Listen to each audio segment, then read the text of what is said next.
Look at that.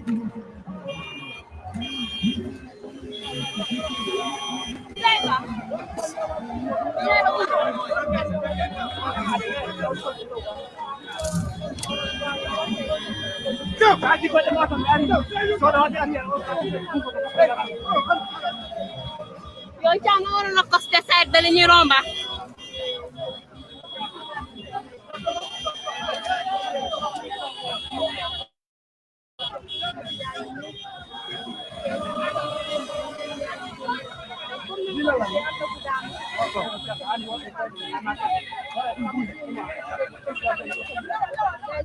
Ki yoreti yo koni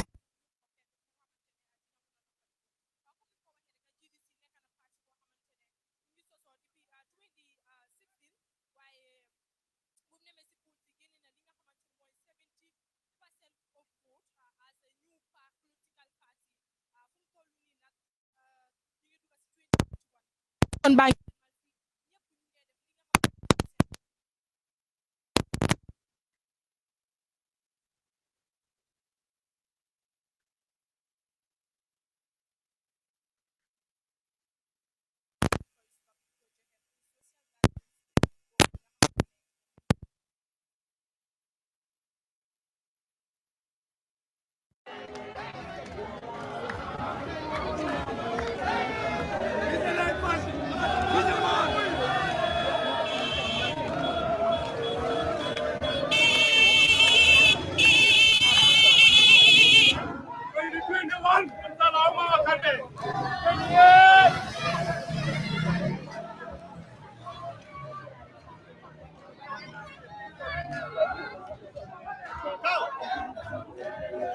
Action, action, action.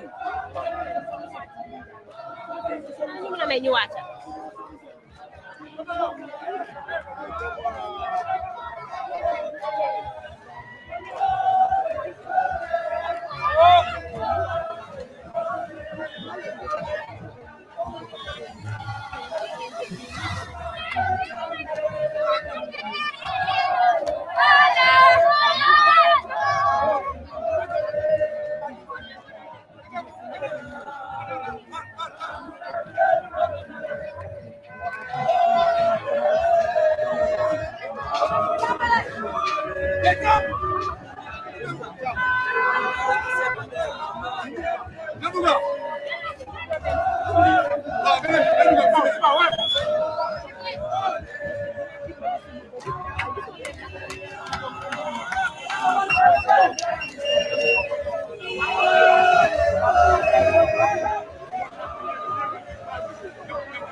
No, keep up 6.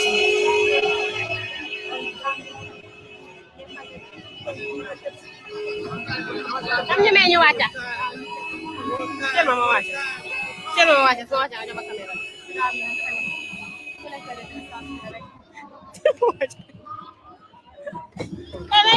May niwata. Yow, Ay posa nga wacc. yow, soldier. Yete soldier.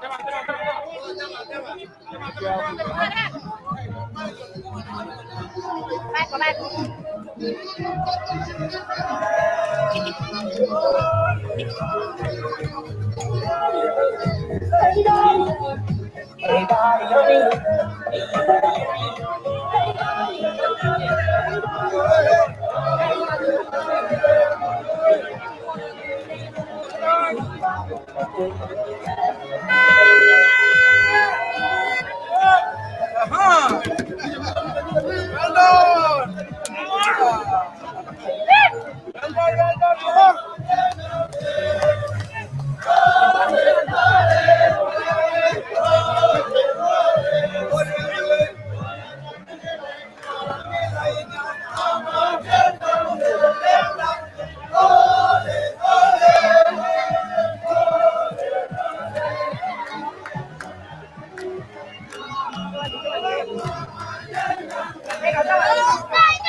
taxawal.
Imagine camera.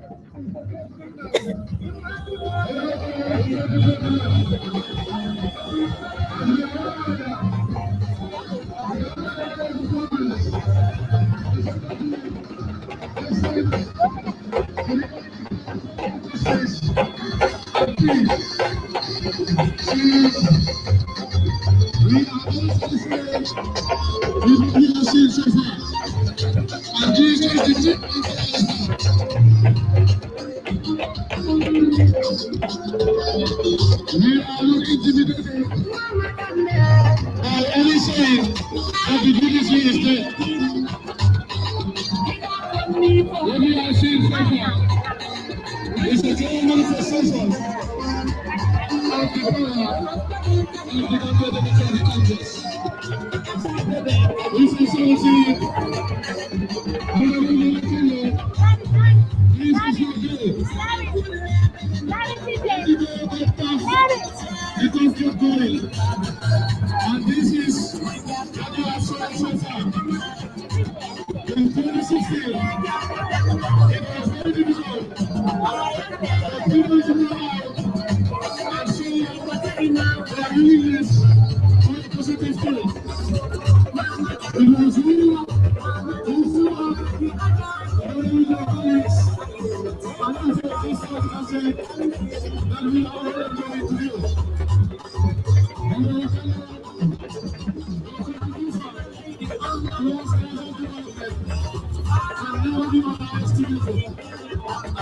We pray for you to have long life, peace and prosperity until you leave this liberty to sit house from this answer. And you don't know, this means a business, this means a security seal. You know what's going on, you know what to do.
Youth and women empowerment.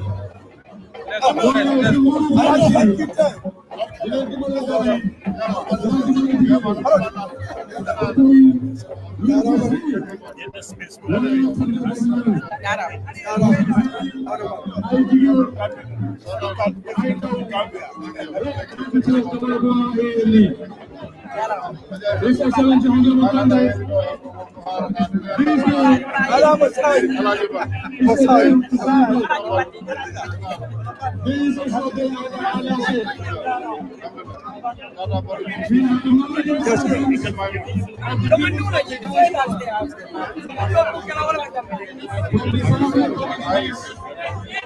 also from the full community.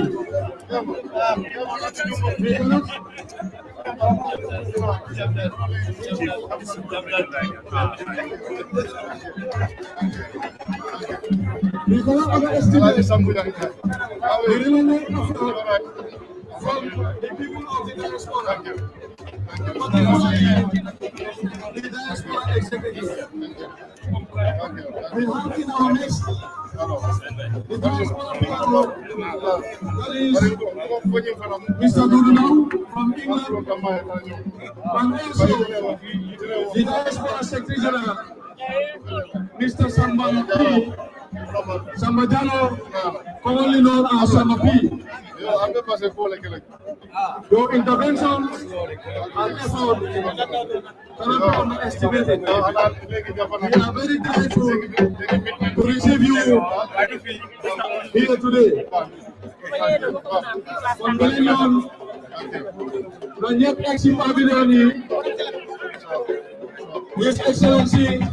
Sujelo Toga, Lumana Kuwase Program.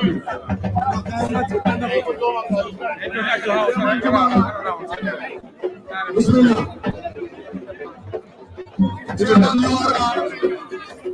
Chairman Yusufa Yafa, our house.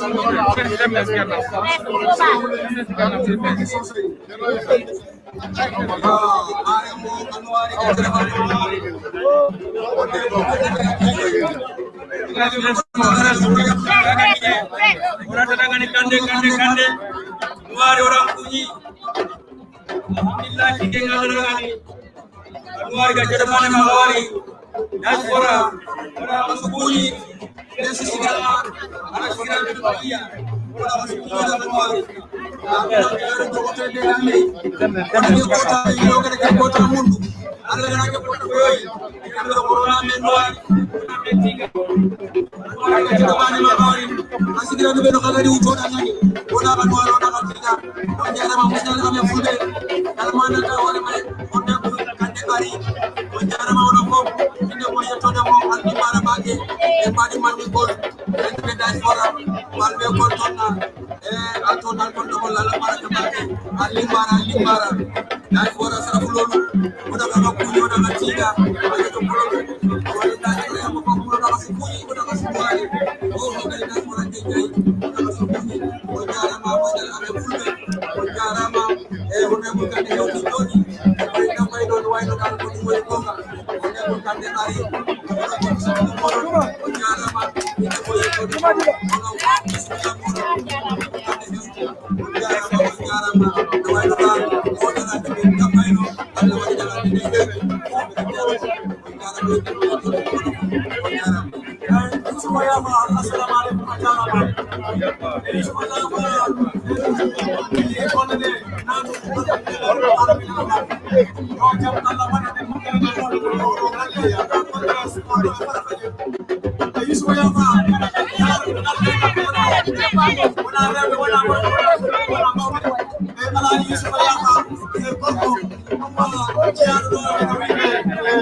Yeah, boy.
Thank you very much, Regional Chairman. We want to acknowledge the presence of the Honorable Councillor of Farafenni, Honorable Tunkara, and also the presence of the Regional Chairman of NDR, Abdul Aziz Khan. Kmt and also all the distinguished guests, invitees, and various political parties.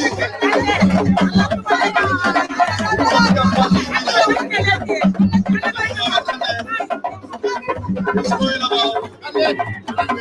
second zone, the cheering militants. From there, when he takes the seat, we are going to start the conference proper.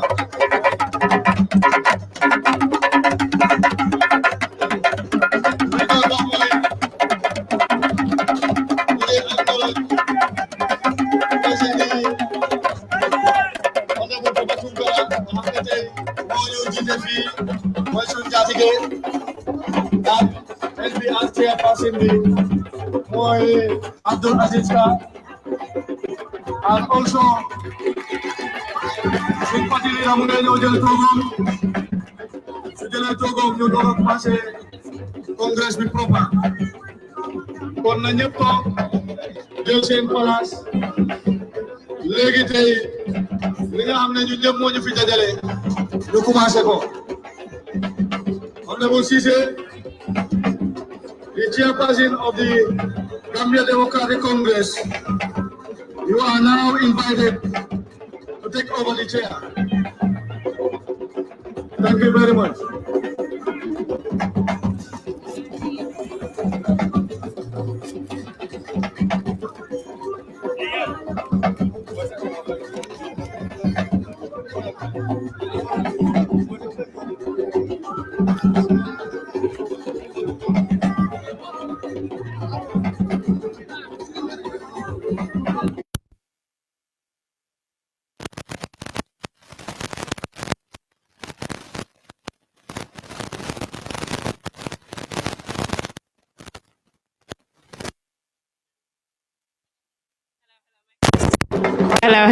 Test 1 2. Yes, 1 2. Her Excellency, Madam Anna Kamarakande. You are all welcome. Thank you.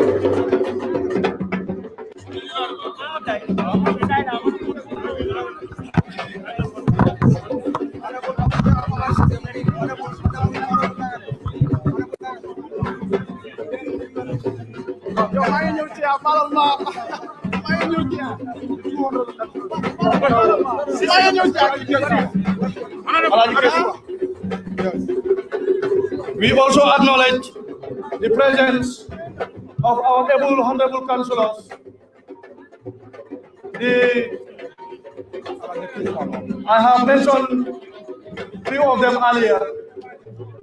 Now I'm informed the councillor for Kota Ward,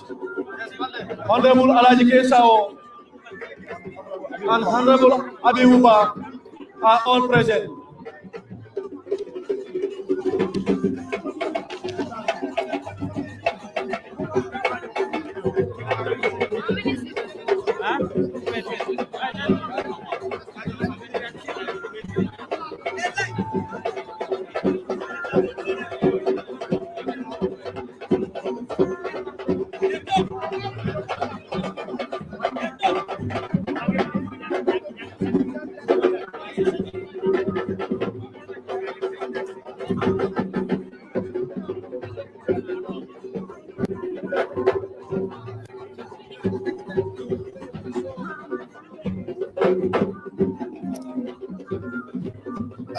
Assalamu alaikum.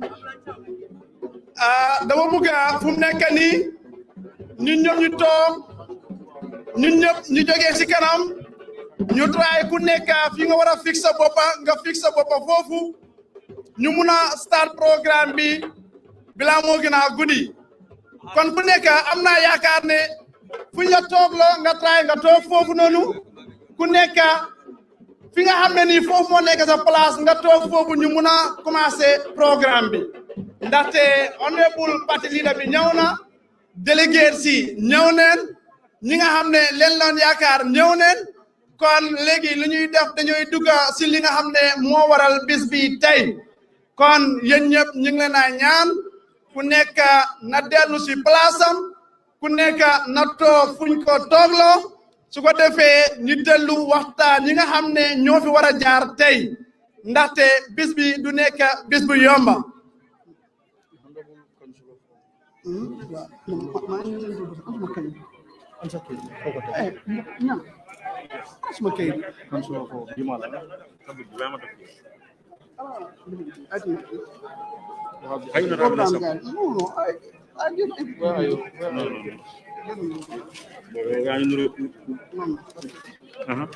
John, keep another one in case. Yes, please. Well, I got them for my acknowledgement present. Councillor from Jimara and from Jimara. You are Jimara. No, they will all come. Good evening, every one of you. We are greetings, every one of you. Of course, we are coming to start the program in order. We are gathered here today to commemorate, to celebrate, to cherish the second edition of the Gambia Democratic Congress. Of course, this is a very important event which normally happens in every 2 years. Obviously, if we are gathered here today,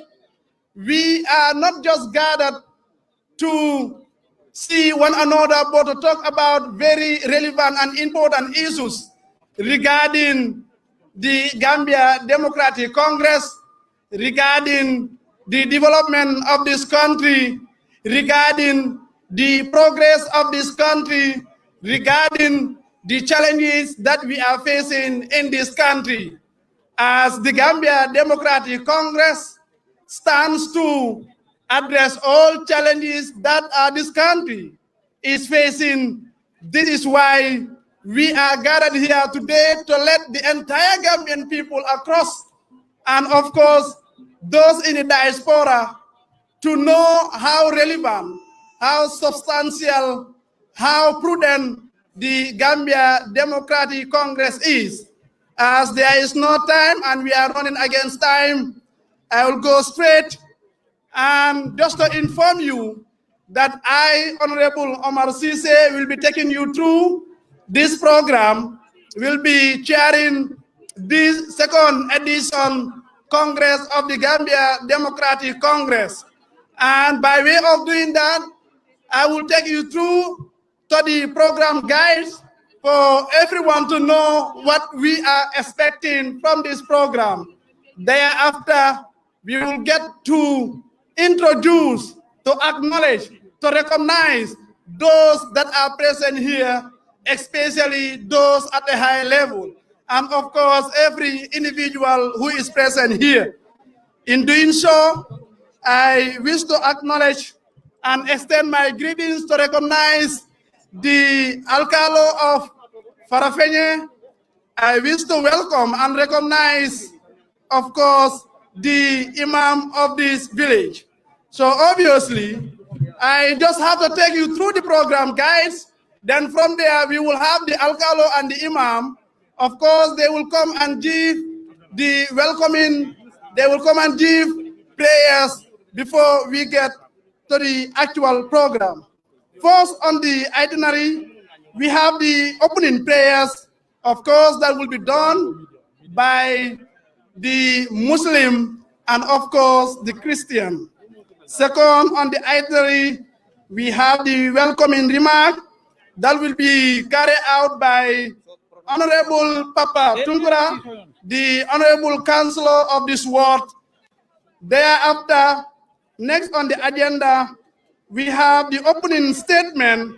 that will be done by the Honorable Party Leader and Secretary General of the Gambia Democratic Congress. I will want you all to give him a round of applause. Thereafter, next on the itinerary, we have project presentation by Honorable Abdullah Cham. Next on the agenda, we have statement by Honorable Auntie Tina Fall, the Deputy Party Leader. Can you all please join your hands together for her? Thereafter, we will have a report that will be carried out by the National Youth Wing. Another report will be tabled before this August gathering by the head of the Women's Wing. Next on the itinerary, another report will be tabled by the GDC Diaspora. Of course, they are available, they are around. They came all the way from different locations to witness this very Congress. Next on the agenda, we have review and amendment and adoption of the Constitution. Thereafter, then we will have entertainment by the cultural groups. Thereafter, we will have announcement of the newly elected or selected executive members of the Gambia Democratic Congress. Thereafter, we will have the statement, the Administrative Secretary General-elect, of course, will make that announcement as soon as we get there. Thereafter, we will have the closing remark that will be done by the Party Leader and Secretary General of the Gambia Democratic Congress. That is exactly how the program will be taken. Obviously, the first on the agenda then will be considered so that we can proceed. Then we will call the Imam of this village to come and give the prayers. Imam bi fu nekk nii lañuy oo mooy imam bi dëkk bi mu ñëw defal ñu ñaan suñ paree dineen oo Christian itam ñoom itam ñu ñëw def seen ñaan su ko defee ñu continuer si programme bi imam foo muntu nekk jing lay o su ko defee nga ñëw def ñaan bi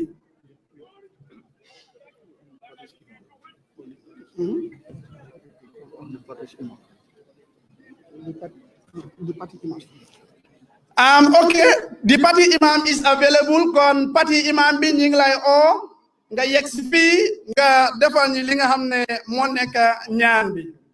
imam yegsil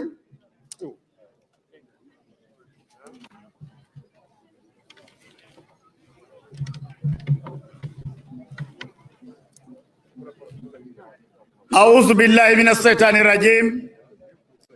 بسم الله الرحمن الرحيم الحمد لله رب العالمين الرحمن الرحيم مالك يوم الدين إياك نعبد وإياك نستعين اهدنا الصراط المستقيم صراط الذين أنعمت عليهم غير المغضوب عليهم ولا الضالين ألف لام ميم الله لا إله إلا هو الحي القيوم لا تأخذه سنة ولا نوم له ما في السماوات وما في الأرض من ذا الذي يشفع عنده إلا بإذنه يعلم ما بين أيديهم وما خلفهم ولا يحيطون بشيء من علمه إلا بما شاء وسع كرسيه السماوات والأرض ولا يئوده حفظهما وهو العلي العظيم ربنا آتنا في الدنيا حسنة وفي الآخرة حسنة وقنا عذاب النار ربنا هب لنا من أزواجنا وذرياتنا قرة أعين واجعلنا للمتقين إماما برحمة اللهم صل على سيدنا محمد الفاتح لما أخلق والخاتم لما سبق ناصر الحق بالحق والهادي إلى صراطك المستقيم وعلى آله حق قدره ومقدار العظيم برحمة إن الله وملائكته يصلون على النبي يا أيها الذين آمنوا صلوا عليه وسلموا تسليما صلى الله تعالى عليه وعلى آله وصحبه وسلم تسليما سبحان ربك رب العزة ما يصفون والسلام على المرسلين والحمد لله رب العالمين yow yàlla suñu borom subhanahu wa ta'ala ñu ngi lay ñaan jàmm bu sax nga wàcce ko ci réew Gambia nga jël réew mi teg ko ci loxo honorable Mama Kandeh mi nga xam ne mooy yaakaare réew mi Allah subhanahu wa ta'ala meren fonti juuɗe meren toroma meren woyto e maɗa ya ƴettu leydi Gambia ndin jonnandi honorable Mama Kandeh o ardode dow gonga e dow moƴƴere dow ɓantal e dow ɓuttu بجاه النبي المصطفى صلى الله عليه وعلى آله وصحبه وسلم سبحان ربك رب العزة ما يصفون والسلام على المرسلين والحمد لله رب العالمين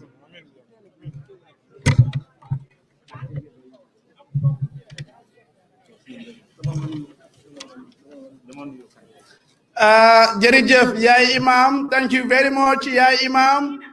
May all the prayers be accepted by God the Almighty, the benevolent, the everlasting. May all prayers be accepted.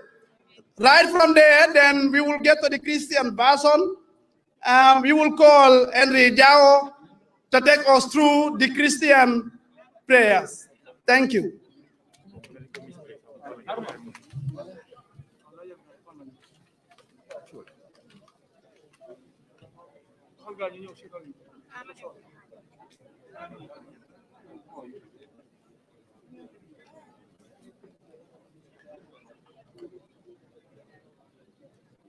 I invite everybody to join your hands and we pray.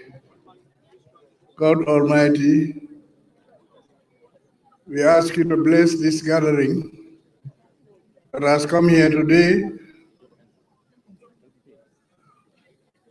to hold a congress and to discuss matters pertaining to this, our great motherland. We ask you to bless everybody, every delegate who is here, every guest, everybody who's attended this is. In your name, we place our trust and confidence and ask for your guidance throughout this Congress. We ask this through our Lord Jesus Christ. Amen.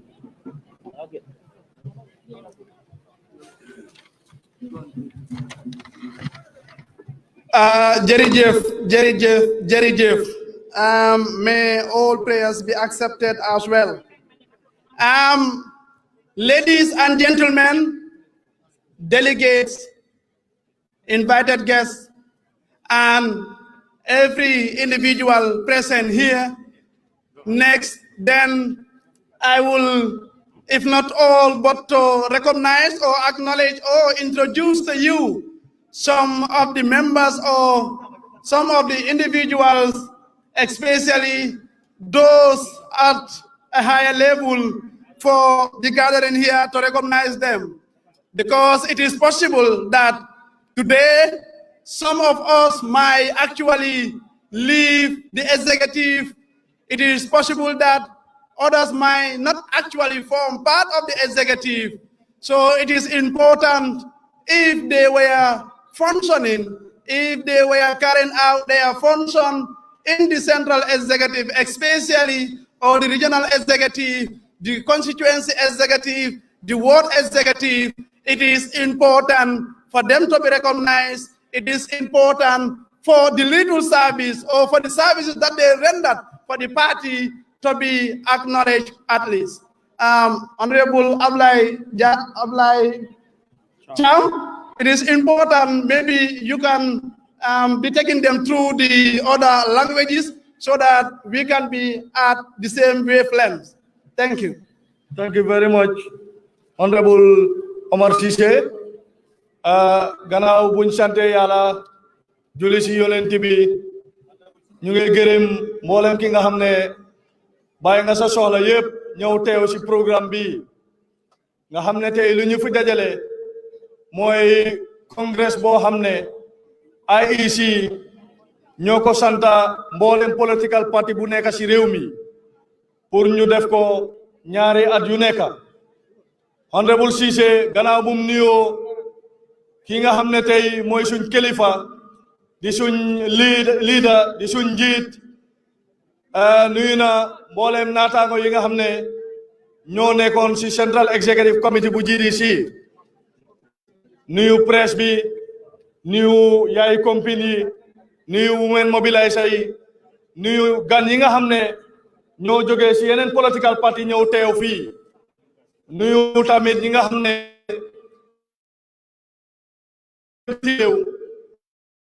ñëw dara indiwul leen congrès bi nuyu cultural security bi ndem ki nga xam ne bàyyi nañ la xel léegi nag lu ñu ñëw def mooy Honorable Cissé lu mu wax IEC ñoom tam nuyu na leen léegi lu ñu ñëw def mooy pour sant gërëm ñi nga xam ne ñoo doon doxal parti bi ñaari at yu passé nii mu ne donte am na ñoo xam ne mun naa am bés ni ki tey duñ bokkaat ci exécutif boobu waaye nag nit su defee lu baax war nga koo gërëm dinañ gërëm wane leen ngeen xam ne ñooñu ñoo doon liggéeyal parti bi ba jamono buñ tolli nii ci diiri ñaari at kon ci foofu leen tollu Honorable Cissé. Jërë ngeen jëf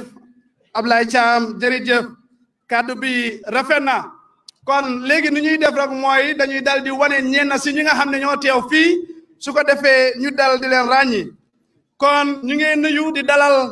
ñi nga xam ne tey ñoo nekk religious leaders yi dama bëgg su ko defee ñi nga xam ne onel leen wala xàmmi nañ leen si programme yi su ko defee ñu dal di leen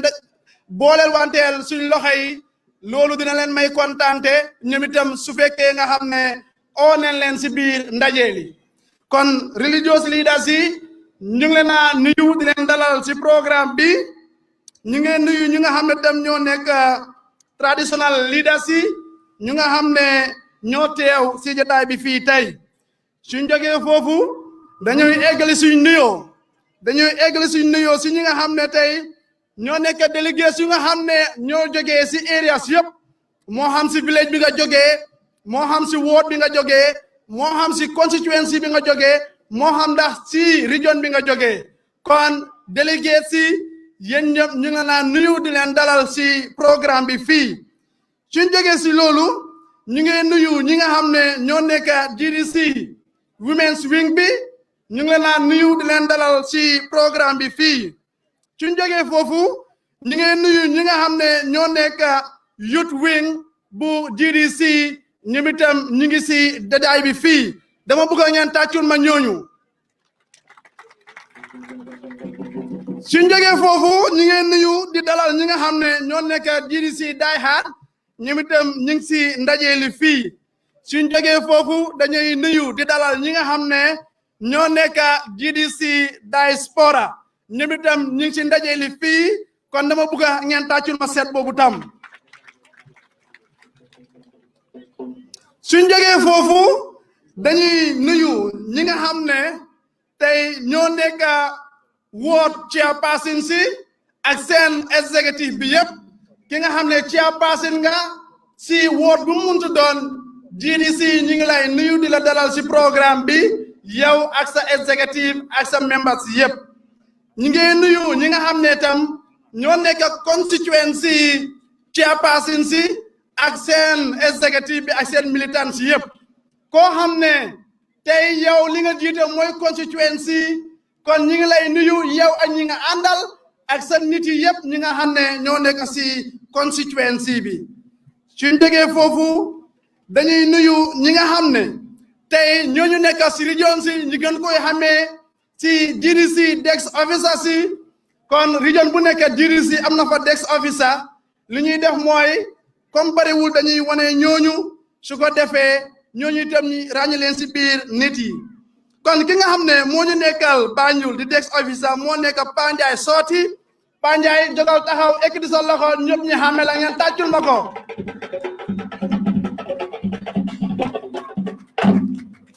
suñ jógee foofu dañuy nuyu ki nga xam ne di dalal ki nga xam ne moo nekk Modou Balde moo ñu nekkal desk officer West Coast Region 3 kon Modou Balde foo muntu nekk ekkiti sa loxo tàccu leen ma Modou Balde suñ jógee foofu dañuy nuyu di dalal ki nga xam ne moo nekk Modou Talla Ñang moo nekk CRR South desk officer Modou Talla Ñang ekkiti sa loxo ñëpp xaame la si ndaje li suñ jógee foofu dañuy nuyu di dalal ki nga xam ne moo nekk Ñang Seka moo nekk desk officer bu CRR North tàccu leen ma ko suñ jógee foofu dañuy nuyu di dalal ki nga xam ne moo nekk suma collègue la suma xarit suma andi jàmma nekk honorable Alhaji H Sow moo nekk URR seen desk officer bi equally tàccu leen ma ko jógal taxaw ñu xamee la si mbooloo bi honorable Alhaji Sow dineen del suba si yow suñ jógee foofu ñu ngi nuyu di dalal ki nga xam ne moo nekk honorable Abdoulaye Diallo moo ñu nekkal North Bank Region ci desk officer bi foofu tàccu leen ma ko suñ jógee foofu mbokk yi benn tey si nuyoo bi rek dañoo nuyu ki nga xam ne ñoo nekk tey siin regional chairperson si region bu nekk am na ku ñu jiiteel foofu noonu ñooñu itam dañoo dal di leen nuyu moo nekk honorable Mamadou Mbub ki nga xam ne moo ñu nekkal Banjul dama bëgg yéen ñëpp ngeen tàccul ma ko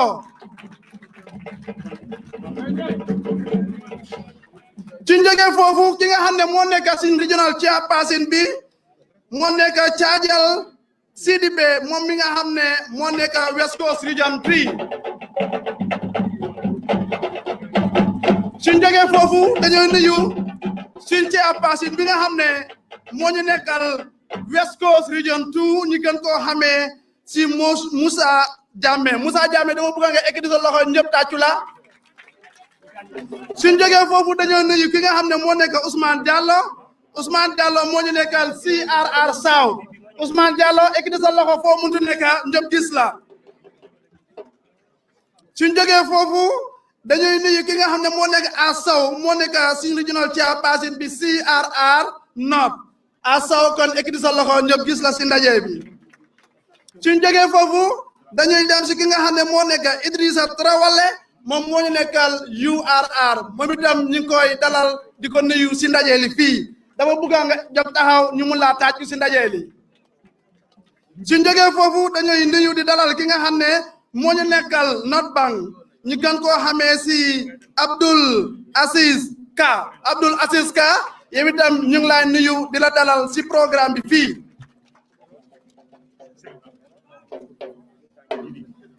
suñ jógee foofu dañuy nuyu ñi nga xam ne tey ñoo nekk suñ councilor yi because réeré wuñ mbir ne GDC gañ na toog yu bari si wàllu councilor su ko defee councilor yi nga xam ne tey ñoom itam ñoo fi teew ñu gën koo xamee si honorable Aruna Bari ñu gën koo xamee si honorable Tiendu ñu gën koo xamee si honorable Seydou xañ naa du ma mun a lim ñëpp waaye yéen ñëpp ñu nga naa dalal si programme bi fii yéen itam suñ jógee foofu dañuy dal di dugg si ñi nga xam ne ñoo nekk central executive bu GDC central executive bu GDC ñoom itam ñu ngi si ndajeeli ñoom itam dineen eggali nuyoo si ñoom central executive bu GDC dañuy dalee si ki nga xam ne tey moo nekk suñu parti président ñu gën koo xamee si Henry Jawo tàccul leen ma ko bu baax waaye Henry Jawo foo mutu nekk jóga taxaw ñu gis la Henry Jawo suñ jógee foofu dañuy nuyu ki nga xam ne moo nekk Mamadou Paté Ba moo nekk ki nga xam ne ni tey moo nekk Chairperson Advisory Board kon yow itam ñu ngi lay nuyu di la dalal si programme bi suñ fa jógee ñu ngi nuyu ki nga xam ne mooy Alaaji Jaawo moo nekk Chairperson Council of Elders ñu ngi lay nuyu di la dalal si programme bi suñ fa jógee ñu ngi nuyu ki nga xam ne moo nekk Suwaay bu es Jaabay moom itam moo nekk Head of Electoral Committee ñu ngi lay nuyu di la dalal si programme bi suñ fa jógee ñu ngi nuyu ki nga xam ne moo nekk Numbe Cissé moo nekk Deputy Women Mobiliser jógal taxaw ñu gis la ñu tàccul la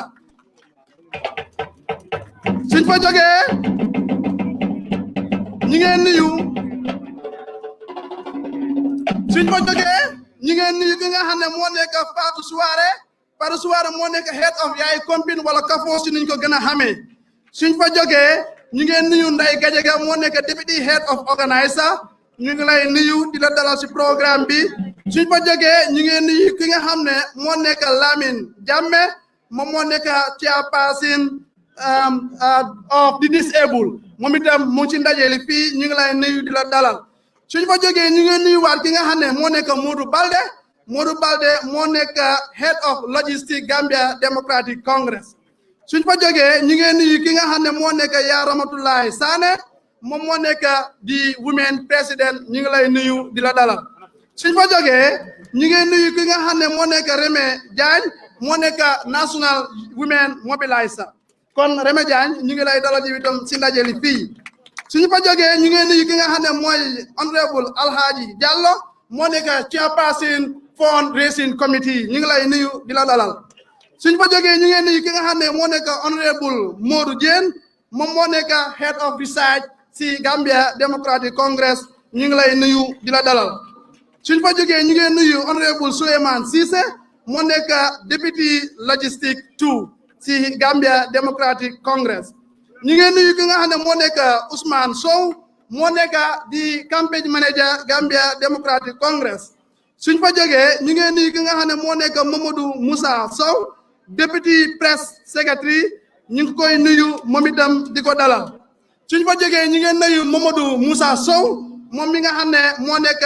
Head of the Press Gambia Democratic Congress suñ fa jógee ñu ngi nuyu honorable Ibrahima Niang di Deputy Admin Secretary of the Gambia Democratic Congress suñ fa jógee ñu ngi nuyu honorable Segouba Cissé moo nekk Propaganda Secretary Gambia Democratic Congress suñ fa jógee ñu ngi nuyu ku ñuy wax Bojang Ba ñu gën ko xamee si Lamine Bojang moo nekk Treasurer Gambia Democratic Congress dama bëgg ngeen tàccul ma ñii ñëpp yéen ñëpp tàccul leen ma ñu ma wax nii suñ fa jógee ñu ngi nuyu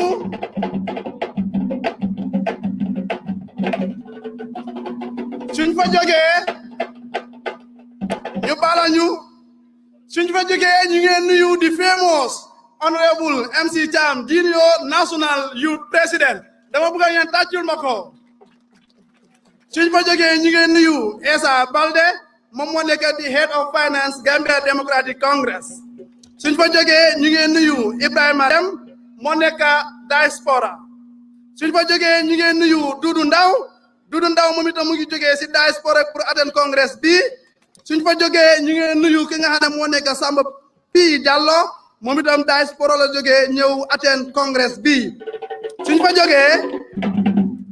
ñu ngi nuyu ki nga xam ne moo nekk Abdoulaye Thiam moo nekk di deputy propaganda secretary Gambia Democratic Congress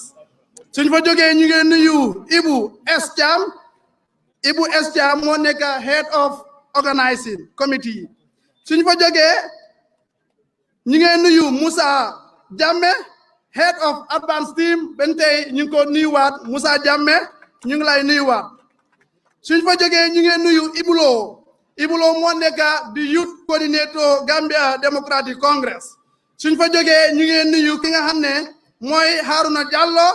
chief of protocol foog naa ñun ñoom ñu ngi koy gis noonu seen kanam tàccu leen ma ko waay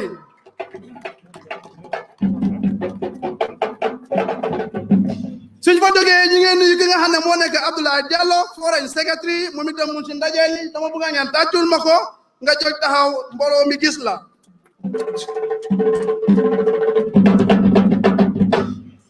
suñ fa jógee ñu ngi nuyu ki nga xam ne moo nekk Samba Balde moo nekk di admin secretary of the Gambia Democratic Congress Samba Balde yow itam ñu ngi lay nuyu di la dalal ci programme bi fii suñ fa jógee ñu ngi nuyu ki nga xam ne moo nekk Modou Ndiaye ak Moussa Sow ñoom itam ci diaspora bi leen jógee ñu ngi la naa nuyu di leen sant di leen gërëm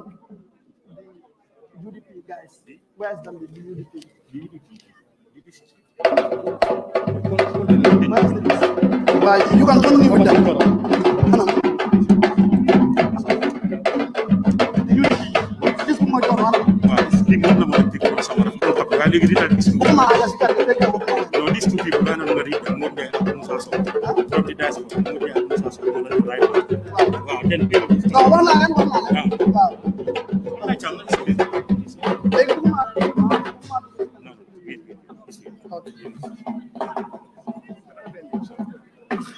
Somebody dégg leen dara ñu gis boog dégguñ dara de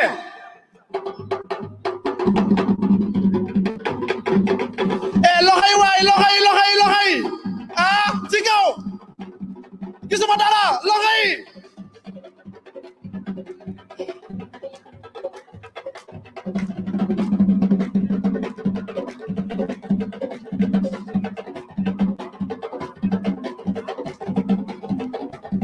you can read this. Lama ñëw si ñi jërë ngeen jëf ñu ngi bëgg a acknowledge jërë ngeen jëf ñu ngi wane ne Alaaji Saliya Sow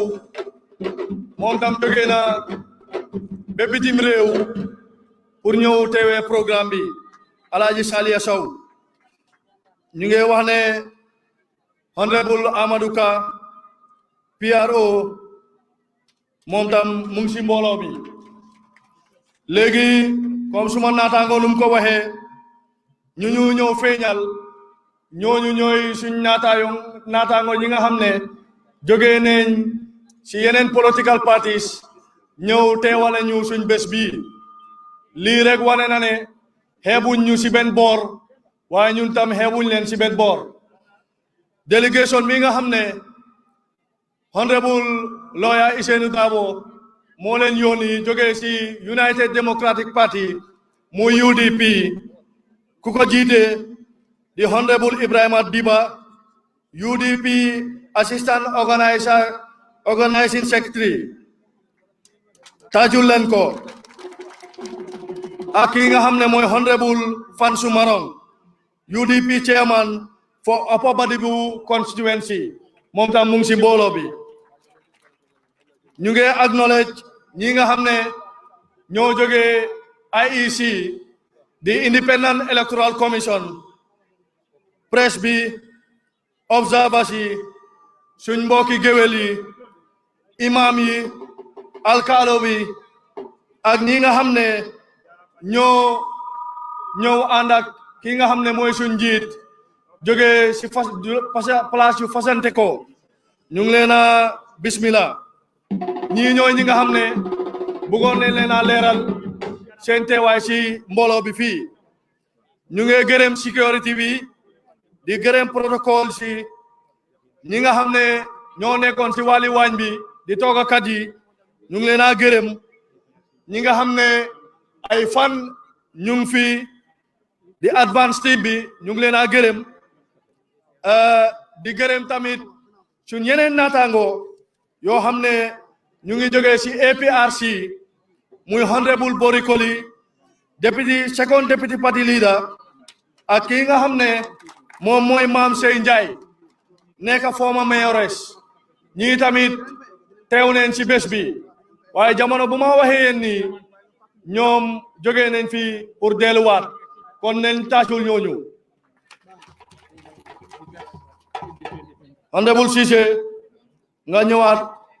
si podium bi.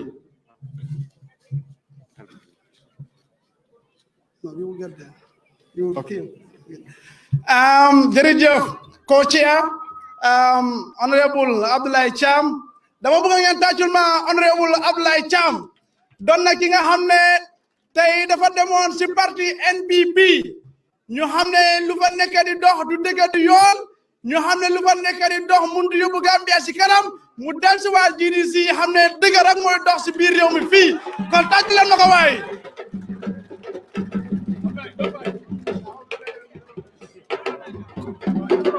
kon tàcc leen loolu waay Gela tuuti wala Moussa Ndiaye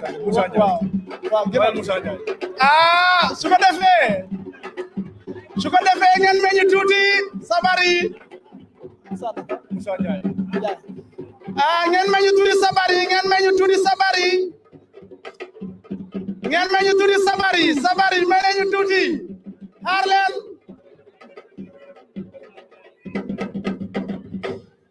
teg fa sa baaraam fu ngeen génnee baax na su ko defee emuñ si honorable Abdoulaye Cham rek waaye dafa am ki nga xam ne moom itam dafa bokkoon si parti bi bokk si ñi nga xam ne tey dañ doon ànd ak parti bi di liggéey ak parti bi di daaru di jongir parti bi ñu gën koo xamee si Moussa Ndiaye doon na ki nga xam ne foog naa ñun ñëpp xam neen ku nekk docteur Sabally moom bokkoon na si ñi nga xam ne tey den àndoon ak docteur Sabally ñu dem fi nga xam ne mooy parti NPP waaye bañ demee foofu moom dëgg ñor ko bëgg a Gambia ñor ko doxal dëgg ñor ko bëgg a doomi réew mi ñor ko mu xam ne nekkul NPP mu dellu si GDC tàccu leen ma kaw ñaar ñi kon dama bëgg nga tàccul ma gaay Sabally def leen dara loxoy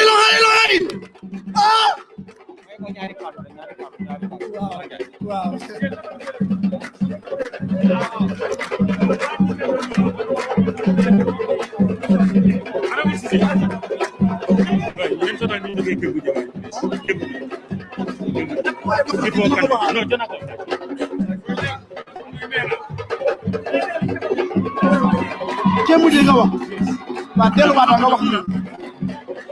jërëjëf honorable Cissé pour dégal sa wax bi foog naa ne man mi taxaw comme num ko waxee am na jamono génnoon naa GDC dem di liggéeya président Adama Barrow waaye bu ma demee ba xam ne dëgg bi fu mu nekk mooy GDC honorable Kande mooy ki nga xam ne moo am intérêt si Gambia di ko doxal di dimbale doomi Gambien si di jéem a xeeseen coono ma del si waat si GDC te fas naa ene dee si biir GDC li nga xam ne la dinaa taxaw fii firndeel ko lu déggu la am na jamono bàyyi woon naa GDC dem di liggéey ak président Adama Barrow waaye bu ma demee ba xam ne foofu dëgg amut fa ma delluwaat ci fi nga xam ne foofu la dëgg am muy GDC loolu lu déggu la lu am la GDC mooy parti dëgg mooy parti bu jara àndal tàccu leen loolu kon léegi suma beneen naataango boo xam ne moom tam demoon na di liggéeya NPP di liggéeya président Adama Barrow dem ba gis ne dëgg amul fa del siwaat fii nga xam ne mooy parti bu bugga Gambia parti bu Gambia ñor mu ngi nii muy honorable Musa Njie ma may ko 2 minutes mu waxtaan ak yéen wax leen lan mooy taxawaayu GDC ak lu ko tax a del si GDC honorable Musa Njie jege sil asalaamaaleykum wa rahmatullah taala wa barakatuhu maa ngi nuyu kenn ku nekk sa tur ak sa santa maa ngi nuyu suñu njaatige ñoo nga xam ne ñooy NPR di nuyu Gambia bi yëpp maa ngi nuyu ñi nga xam ne ñooy kilifay GDC si ñi nga xam ne si njiitali ko xam ne mooy kan mooy doomi réew mu baax mooy kan mooy nekkoon na fi député Jimara mooy kan nekkoon na fi si naka si EU parlement mooy kan mooy ki nga xam ne jamono bi moo metti jamono bi moo gën a metti ku kenn ñemeñu sampa pati moo fi sampa pati tudde ko GDC xuus kanel yaa jame jële ko fi mooy kan mooy His Excellency Alhaji Mama Njia Kandeh maa ngi ko nuyu maa ngi balu suma broda Mama Kandeh aha maa ngi balu waa GDC yëpp aha jëleen wane maa demoon maa ñëwaat maa ngi bokka pare liggéey yéen ñu def ko fi be 2021 road to State House wasalaam jërë ngeen jëf jërëjëf honorable Musa Njie ñu ne doomi Adama doo wax ne sa àdduna doo def mistake ñu ne dafa am benn proverbe bu English wax mu ne mistake should be allowed but not always doomi Adama gannaaw bu la yàlla saakee daf la àndale ak mistake ñun ñaar yëpp dañ mistake oon waaye yàlla dimbale nañu bañ am wisdom gis suñ mistake xam ne fii la dëgga del nekka fii la dëgga sax ñu del si waat kon loolu noonu du gàcce nit soo mistake soo apologize ñu nangul la ko kon loolu sant yàlla la kon ñu ngi laa gërëm ci kàddu yu rafet yooyu ñu ngi wax ne am nañ ñu jógee NPP cross capet ñëw bokka GDC waa Kmt yi ku leen jiite di Kadi Cissé an Jaaray Fati tàccu leen loolu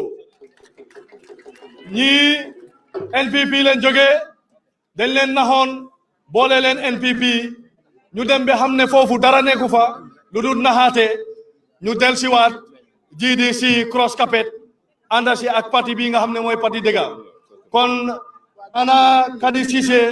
ak Jaaray Fati tàccu leen gaay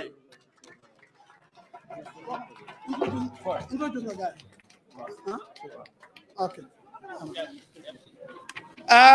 jërëjëf honorable Abdoulaye Thiam ben tey dañooy continuer rek si li nga xam ne moo nekkoon wàllu nuyoo bi kon suñu fa jógee dañuy nuyu di dalal ki nga xam ne moo nekk honorable Alhaji Sow moom moo nekk député bi nga xam ne tey moo ñu toogal Jimara kon dama bëgg honorable Alhaji Sow nga jot ñëpp gis la ñu tàccul la honorable Alhaji Sow jàmbaari GDC la honorable Alhaji Sow jógal ñu gis la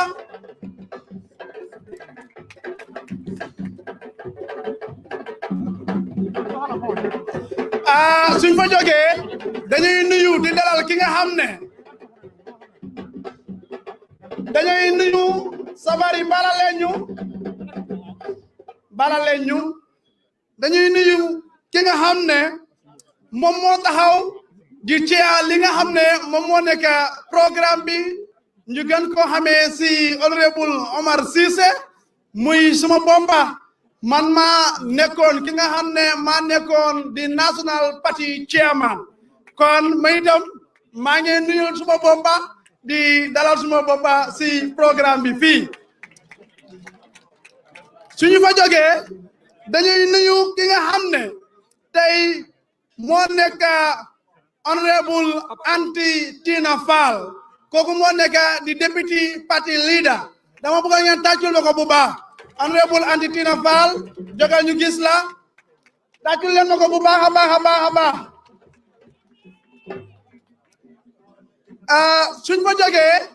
dañuy nuyu ki nga xam ne tey moo nekk madame Anna Camara Kande moom itam mu ngi si jotaay bi fii dama bëgg ngeen tàccul ma ko bu baax suñu fa jógee dama bëgg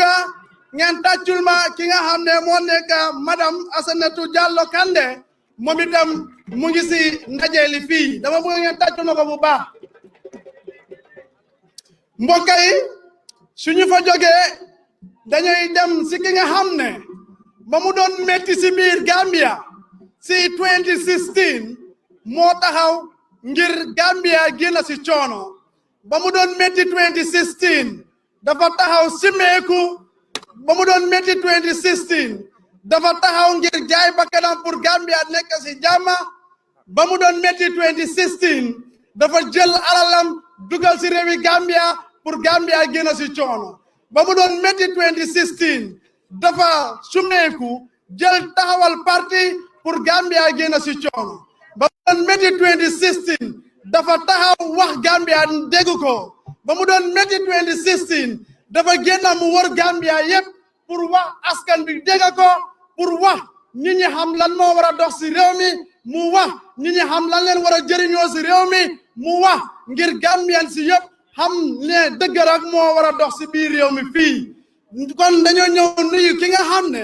tey su ñuy wax politique si biir Gambia dafa saase moom mooy ki nga xam ne moo ko waral dañoo ñëw nuyu ki nga xam ne su jigéen ñi di am doole si biir Gambia si wàllu politique moom moo ko waral dañoo ñëw nuyu ki nga xam ne tey bu ndaw yi di am doole si biir Gambia moom moo ko waral dañoo ñëw nuyu ki nga xam ne tey su agriculture di am doole si biir Gambia moom moo ko waral dañoo ñëw nuyu ki nga xam ne tey su health sector bi muy wàllu wérgu yaram di am doole si biir Gambia moom moo ko waral dañoo ñëw nuyu ki nga xam ne tey su ndox di am si place bu nekk si biir Gambia moom moo ko waral dañoo ñëw nuyu ki nga xam ne tey su Gambia di changé si politique moom moo ko waral dañoo ñëw nuyu ki nga xam ne tey Gambia su ñoo ràññee lendale si wàllu xam-xam si wàllu éducation moom moo ko waral dañoo nuyu ki nga xam ne dafa jël alalam dugal si wàllu agriculture dafa jël alalam dugal si wàllu ndox dafa jël alalam dugal si hôpital yi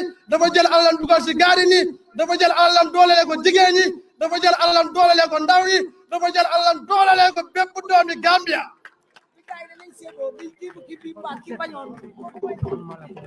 kon mbokk yi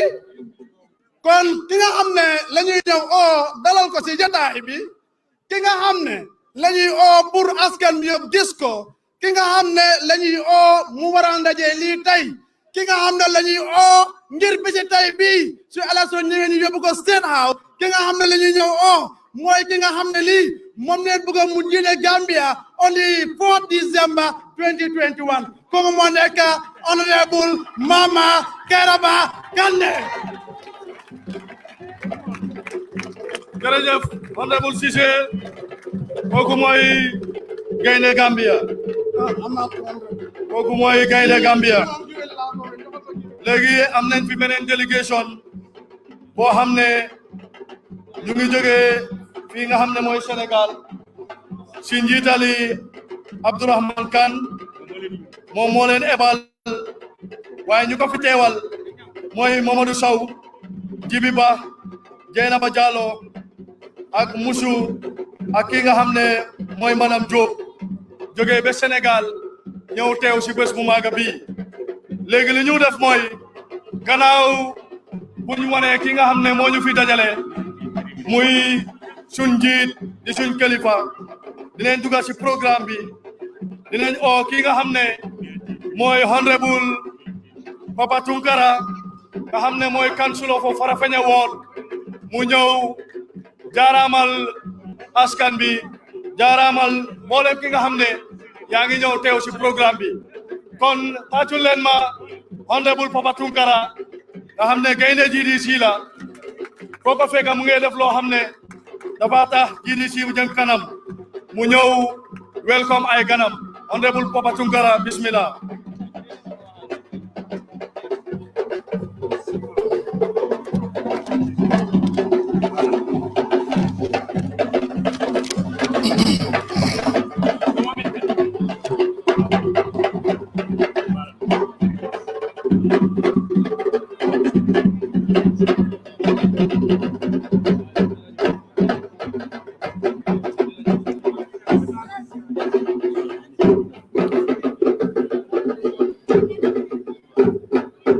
Assalamualaikum warahmatullahi taala wabarakatuh. Good afternoon, Honorable Mama Kairaba Kande, executive members of GDC, other political party present here, Papa Njai Tunkara's sisters, Yai Kompins in the leadership of Yande Njai, who always work tirelessly for the success of Papa Tunkara and GDC. Pa Usman C, Lampufal, Regional Executive of NBR, ladies and gentlemen, all GDC militants present here today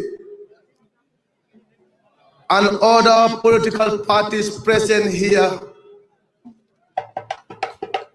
I acknowledge all your presence here in Farafenni. With honor, respect, and discipline, it gives me the greatest rapture and happiness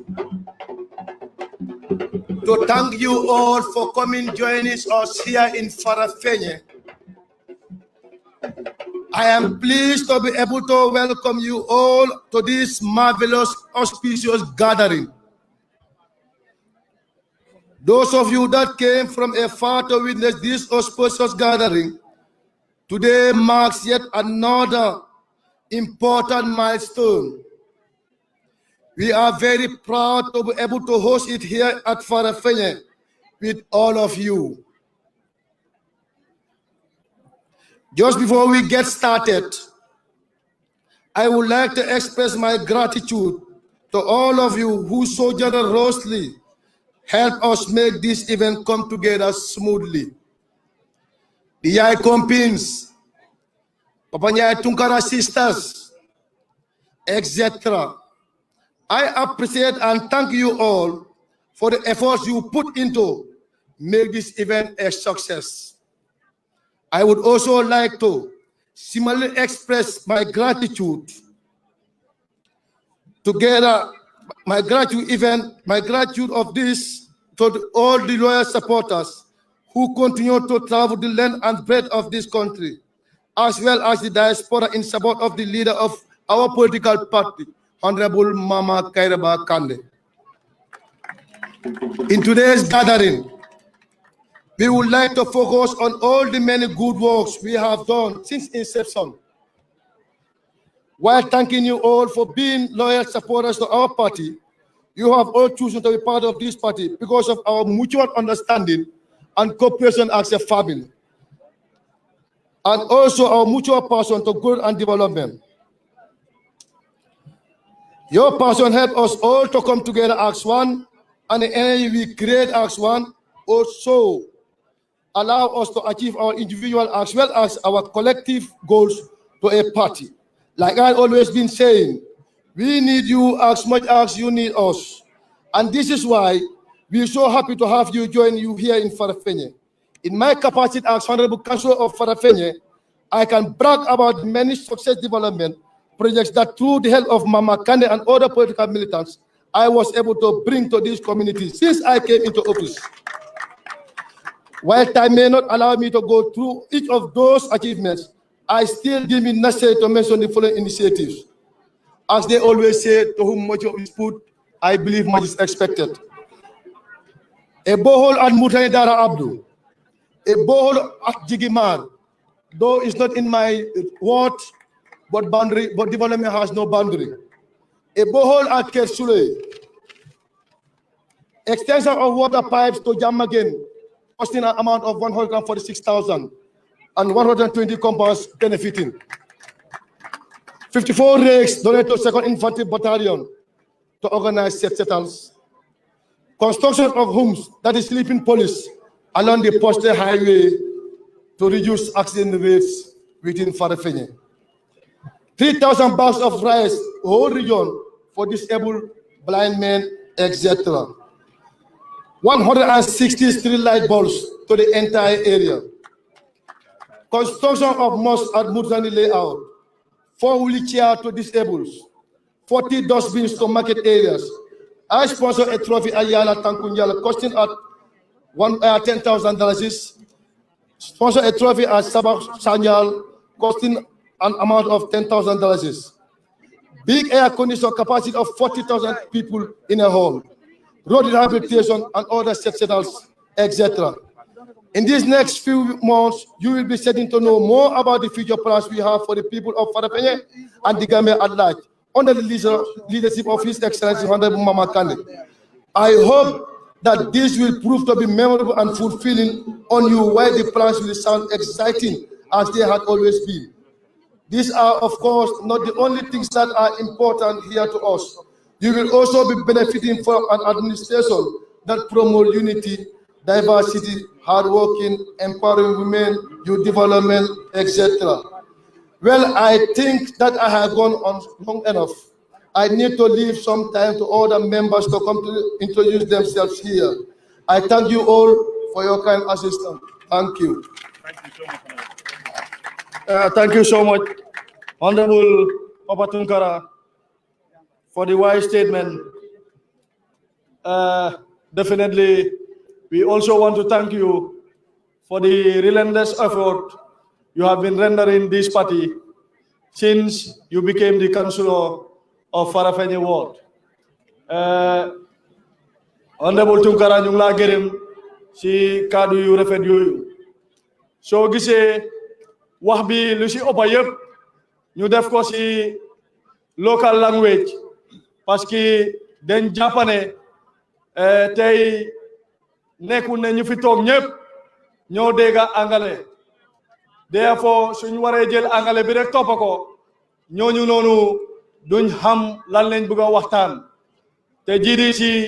dafa nekk parti bu tëddee njaaxaanaay lii moo tax di ngeen gis ñuy jaxase English bi ak yeneen local languages yi parce que GDC daf fi nekk pour seen njëriñ su loolu passé ñu ngi o Maram Seka mu ngi jóge kër Alaaji Koran Jokaadu dafa cross capet jóge NPP ñëw fii nga xam ne mooy GDC taaju leen loolu. Next on the itinerary ñu ngi ñëw o ki nga xam ne mooy njiiti GDC si ñaari at yu passé yi yëpp nga xam ne góorgóorloom ak taxawaayam pour réew mi jëm kanam moo tax lii tey mu mun a egsi fii kon ku ñu ñëw o kooku mooy kii nga xam ne moo nekk the former party leader and president of the Gambia Democratic Congress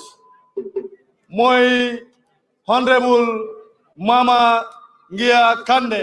tàccul leen ko mu ñëw jël floor bi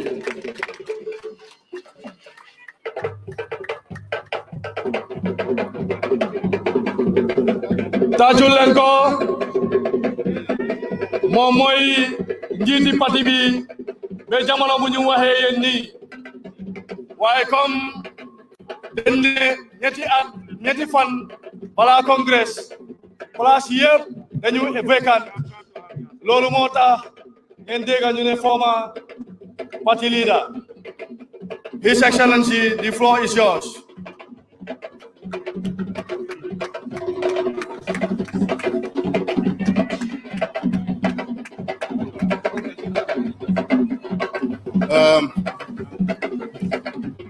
Thank you very much.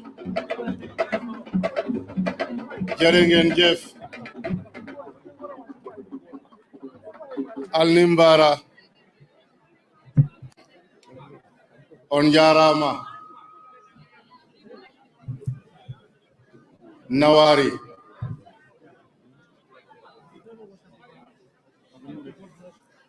kumbadi ngaku kujola kunjomire safol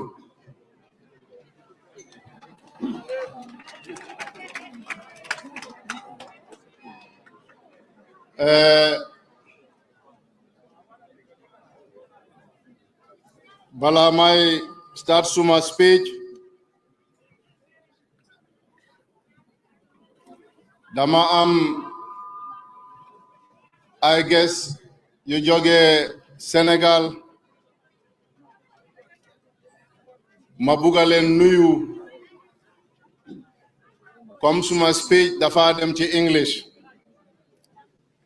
di jégalu mbolo bi nak maa ngi nuyu mbolo bi yépp GDC militants yépp ak mbolem ku fi ñëw di nuyu madame ak monsieur Diop suñ ay xarit suñ mbokka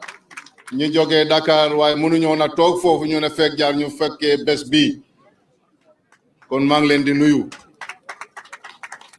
su loolu weesoo musidɓe am bandiraɓe fulɓe eɗen keɓi hoɓɓe tedduɓe immoranɓe en ha hande Sénégal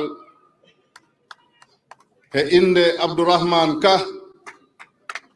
ɓura andirede Ngajjel Ka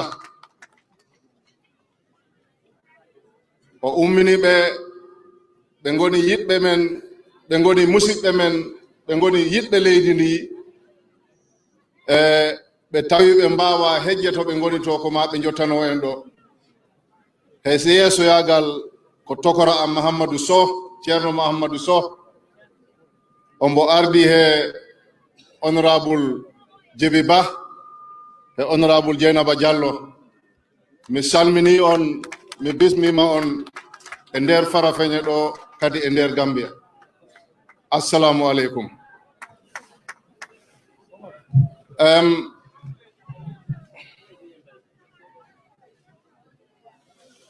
I want to say good afternoon, everyone.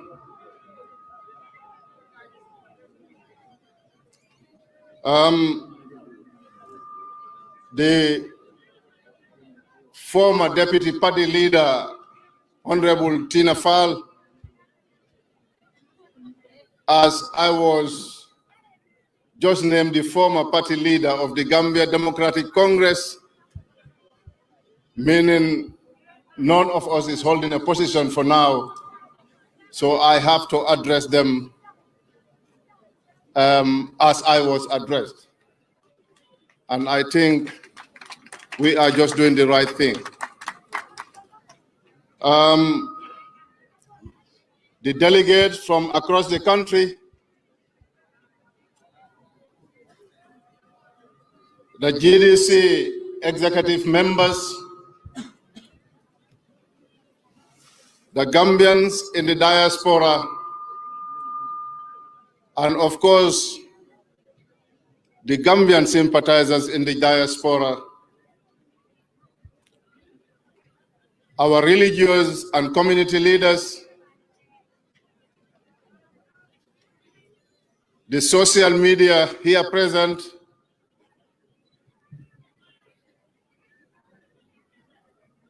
representatives of all political parties,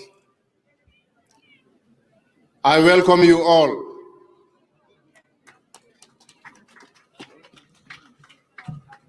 Attending each other's congress and events is a clear manifestation of our commitment to ensure that the Republic of the Gambia remains peaceful, united, strong, despite our political differences. We must uphold this peace and unity we enjoy, to protect it at all costs and nurture it. That is the only way we can move this country forward.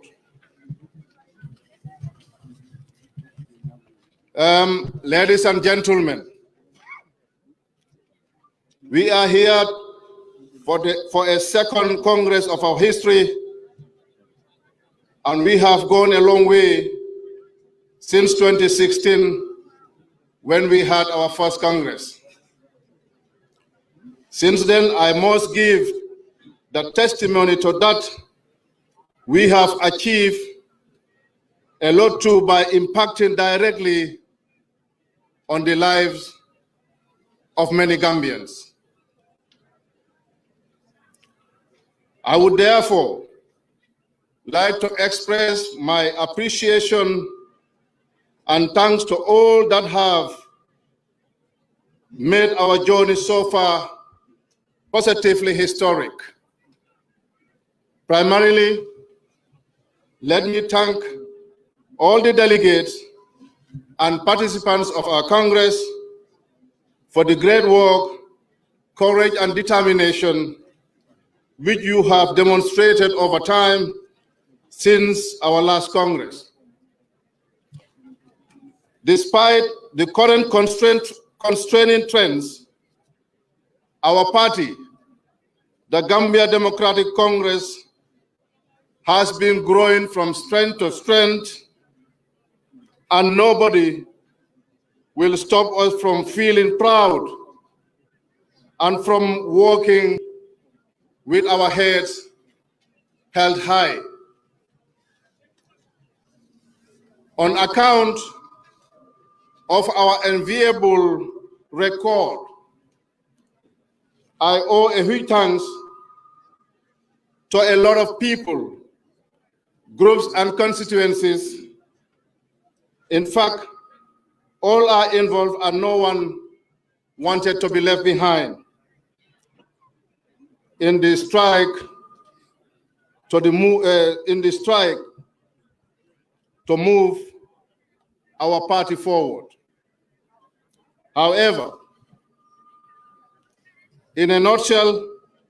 I wish to express my profound gratitude to the entire Gambian people for both their solidarity, moral support, and allied manners of encouragement. Their people drive our vision. They determine our action. Ipso facto, they drive our strength. Well, as you all know, GDC is the People's Party. Also, we are all witnesses to the fact that the members of the GDC executive team during this period have done a great job in ensuring that the flag of the party is flown very high. Thus, from the depth of my heart, I doff my cap for all of them. I give a huge thanks to the members of the executive. Furthermore, with a great excitement over the achievement of the party during the period, I must say without any iota of reservation that the women and youth of our great party have made us extremely proud. And I wish to say a very big thanks to you, or I wish to say a very big thank you to all of them.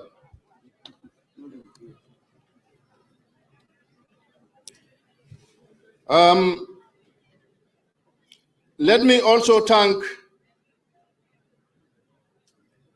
you all for the trust you have in me. It was you who made me the party leader, Secretary General, and the presidential candidate. And so here I am at your disposal. And without any pretense, I must say that my candidacy is a generational revolution. So please allow me today to focus on only one, and in my opinion, most important challenge for our political family, which is to build a great Gambia. My dear comrades and compatriots, as we are all witnesses to the great achievements of our party in the sphere of nation building, I wish to state that it can always be better, and this is why we are here. Delegates, today we have the opportunity to elect people in various positions who will steer the affairs of the GDC to a higher level, and we must reach that high level. In this regard, we must work harder than we have did previously, as success does not come from a mere vacuum. I am confident that we are all capable of making a difference in the lives of the people in this country. There is a common saying which goes thus: do not ask what you can do for what your country can do for you, but ask what you can do for your country. Our national challenges, till today, our nation continues to face unprecedented challenges rooted in bad governance, corruption, as well as a continued marginalization of the masses, especially the women and the young, from the national scheme of events. It is evident that our people are currently facing uncertain times, which makes an interesting point that the leadership has failed to abide by the people's will. In times of uncertainty, when everything changes around us and runs off in all directions, people want to be certain that those in power will not abandon them, that they will not turn their backs on them. When left alone, they start looking for those who offer care and concentrate on their problems. They desire attention and say, look at us. They seem to say, we are here. They, or I should say, we all are hungry for appreciation and dignity and importance. And we all feel the need to be part of a bigger community and to be proud of it. We of the GDC are telling Gambians to take back their country in order to be free from this man-made uncertainty we all face today. An uncertainty born out of corruption and bad governance. We are telling Gambians, and will continue to tell them in a loud voice, get up off your knees, make your country great again, take back control. GDC, being the People's Party, is known for striking the right core for the masses, which is the core of dignity, and that is why we have become the people's choice. As always, people have a need for certainty, order, harmony, and understanding of the world around them. As I have already said, people also want to be part of a bigger community with which they know how to identify. And most of them, or most often, it is still the nation that is such a community. Whosoever rejects you from partaking in the sharing of our national cake will find it very difficult to face up to the crucial task of giving you the much desired sense of belonging, safety, and security. That is what the average Gambian faces today. Lack of much desired sense of belongings, safety, and allied socio-economic security. And under no condition will GDC abdicate from the mission and task of restoring the dignity of Gambians, of the Gambian people, which is, in fact, deeply encoded in the genes of the party's manifesto and our orientation of democracy. And it is not a coincidence that our name replicates the trees for people's democracy and all manners of democratic values,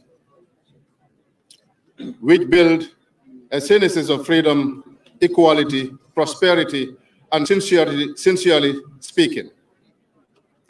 This is our mission and our mandate as a party. I deeply believe that only those who want and are able to give people a feeling of safety and security, preserving under the same time their freedom and rights, have a mandate to run for power. Under no circumstances, we Gambians give away the shape of security in order to political manipulators and self-centered political hustlers who lead people to believe that freedom cannot be reconciled with social and economic security. This is the essence of our internal debate within the Gambia Democratic Congress. My dear compatriots, our people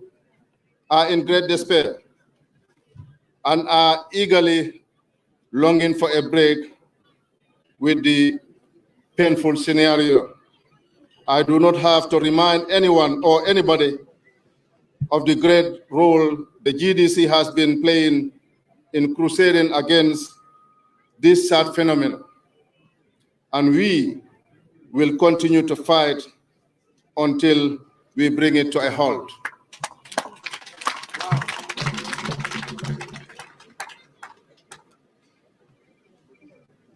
We must put a stop to this in order to uphold the undeniable dignity of every Gambian, man and woman, young and old. In a political fight, true and decency cannot be completely helpless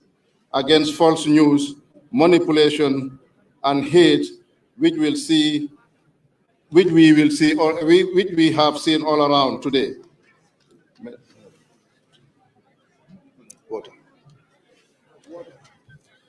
However, we must believe in ourselves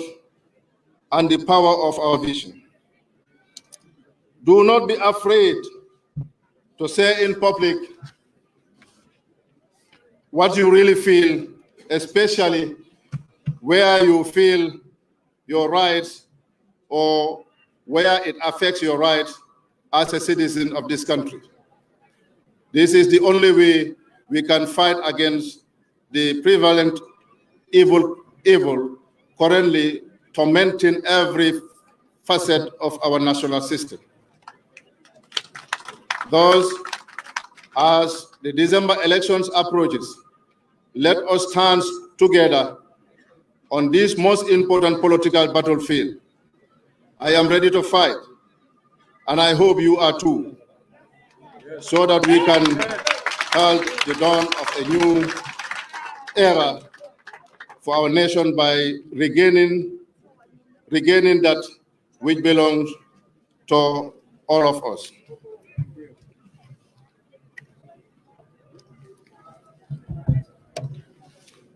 My dear compatriots, it is time for our nation to transform itself into a mighty force that can stand tall and firm in the region. However, achieving what one may call the Gambian dream would be no walk in the park. It will be more than drum beating and gong clanging to get there. We need to tighten our belts and face the exploiters and saboteurs of our heart and democracy. Let us get rid of them and take back our country. The Gambia is a great nation. It has been through hardship and adversity, but will remain indomitable and insurmountable. Gambian people are great people. They are industrious and brave, and they never pause in pursuit of progress. We must unite, develop our nation, or we perish. My dear compatriots, friends, ladies and gentlemen, we may have our differences in many areas. However,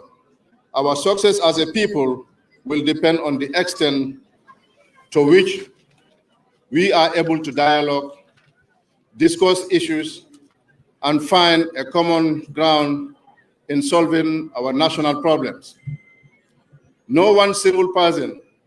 or group can do it alone. If we do not work together as a people, our nation will suffer and all of us will suffer. So we must unite as one people to fight our common challenges, or we all perish. This is an uncontestable or uncontroversible fact. We must think deeply of what we must do to develop this country. We owe it to our future generation. Therefore, let us as politicians be that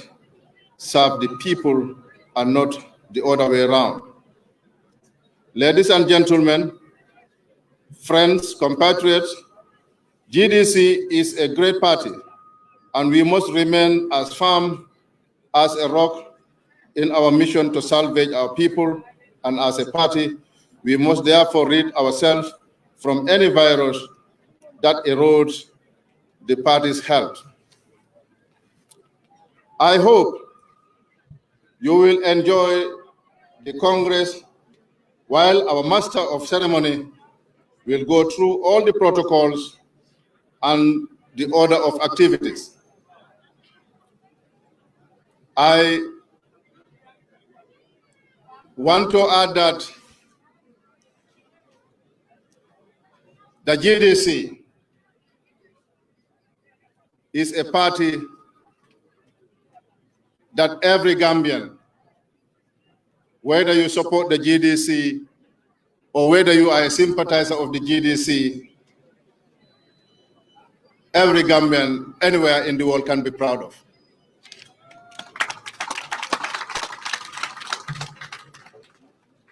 The GDC have changed the political landscape not only in the Gambia,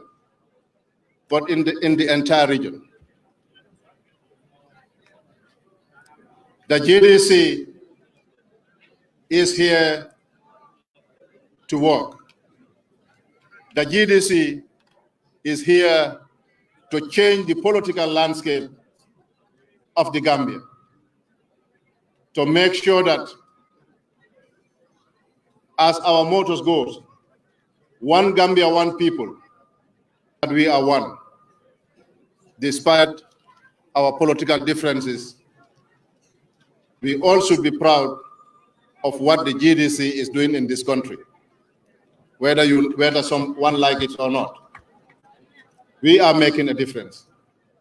And we always be proud of yourself. Always be proud of yourself. And inshallah,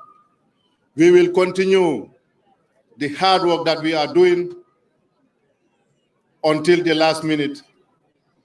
of my life. But I know there are a lot of young Gambians within this party who can steer the affairs of this party to the higher heights.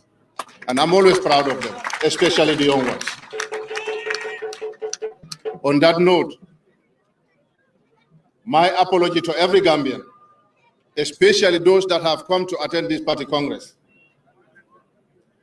It was not easy from yesterday, but this is the way it is. We have to sacrifice to make a difference and to leave a legacy and to make sure that we build a better foundation for our young Gambians. We are here to give them all the support that they need.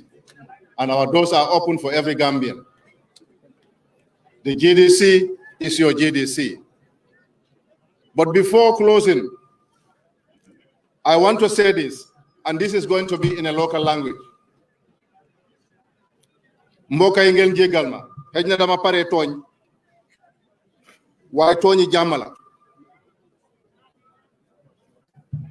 tey fu ñu nekk fii àdduna yëpp mu ngi fi Sénégal a ngi fi Gambia ngi fi Guinée ngi fi fu nekk a ngi fi yomba na fu Gambia di amee problème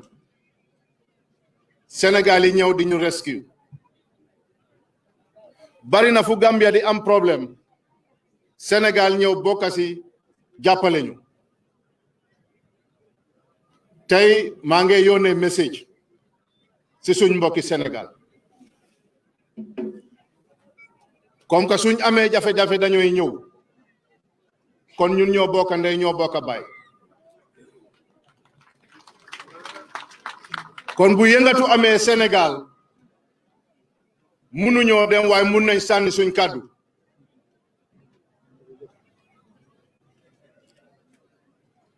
maa ngi oo kilifa Sénégal yi maa ngi oo kilifa diina yi Sénégal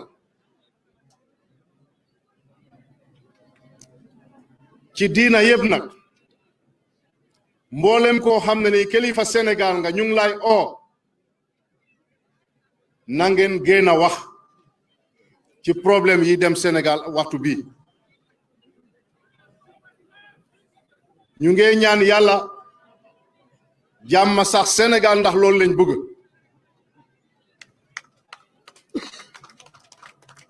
nu Sénégal bëggulee ñàkk seytaane am fii noonu lañ bëggulee seytaane am Sénégal kon ñu ngi ñaan kilifa diina Sénégal yi nañ génn ñu wax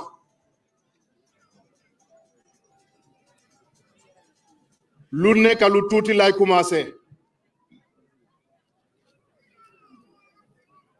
kon nañ génn ñu wax ndax ñoom lañ yaakaar ñooy suñu kàddu ñooy suñu tànka ñooy suñu bot ñooy suñu gémmiñ ñooy suñu lépp kon nañ génn ñu wax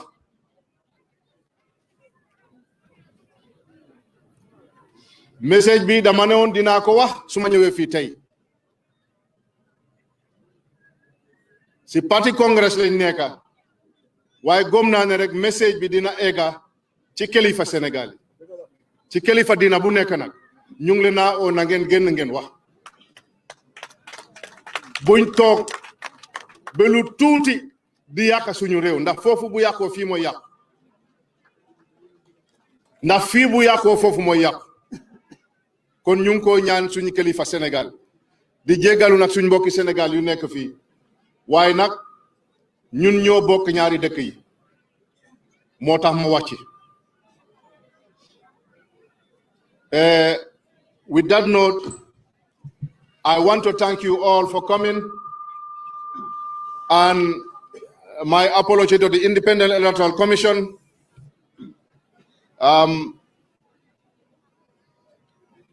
It was just a mistake that I forgot to mention you, but you are highly welcome, and we welcome you to this party congress. I hope you will enjoy the rest of the day with us. I thank you all for listening. I love you all. Thank you. May God bless you.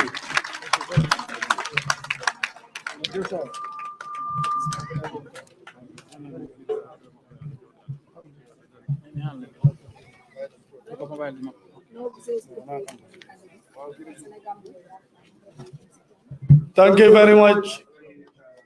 His Excellency, the Right Honorable Mama Kande. It is indeed a great honor to listen to such a significant speech coming from you. We are very satisfied, and we believe all what have been said here will go a long way in transforming and changing the livelihood of the Gambians. Thank you once again. Legi, I am delegated by His Excellency to declare the Congress open. Thank you. Thank you all.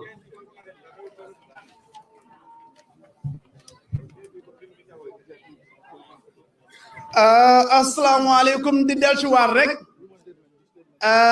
di len wax ne honorable Mama Kande wax yu wax fi wax yu am solo la te waxi laal na si finna yu bari,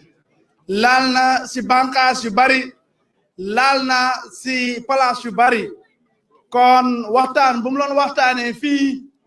laal na si nguuri Adama Barrow nu mu nekk di doxee, laal na si suñu réew mi nu mu nekk di doxee, laal na si suñu wàllu jigéen ñi ak ndaw ñi ni mu nekk di doxee, laal na si li nga xam ne moo nekk wàllu mbay mi nu mu nekk di doxee, laal na si wàllu wér-gu-yaram ni mu nekk di doxee, laal na si wàllu njàng mi ni mu nekk di doxee, laal na si wàllu infrastructure ñu gën koo xamee si Afrique kuréel, ñu gën koo xamee si wàllu yoon, ñu gën koo xamee si wàllu ndox, ñu gën koo xamee si lépp li nga xam ne ni tey dafay indi développement yu mel ni wàllu yoon. Kon waxtaan bu mu doon waxtaan fii dafa yaatal bunte yu bari, dafa laal si bunte yu bari,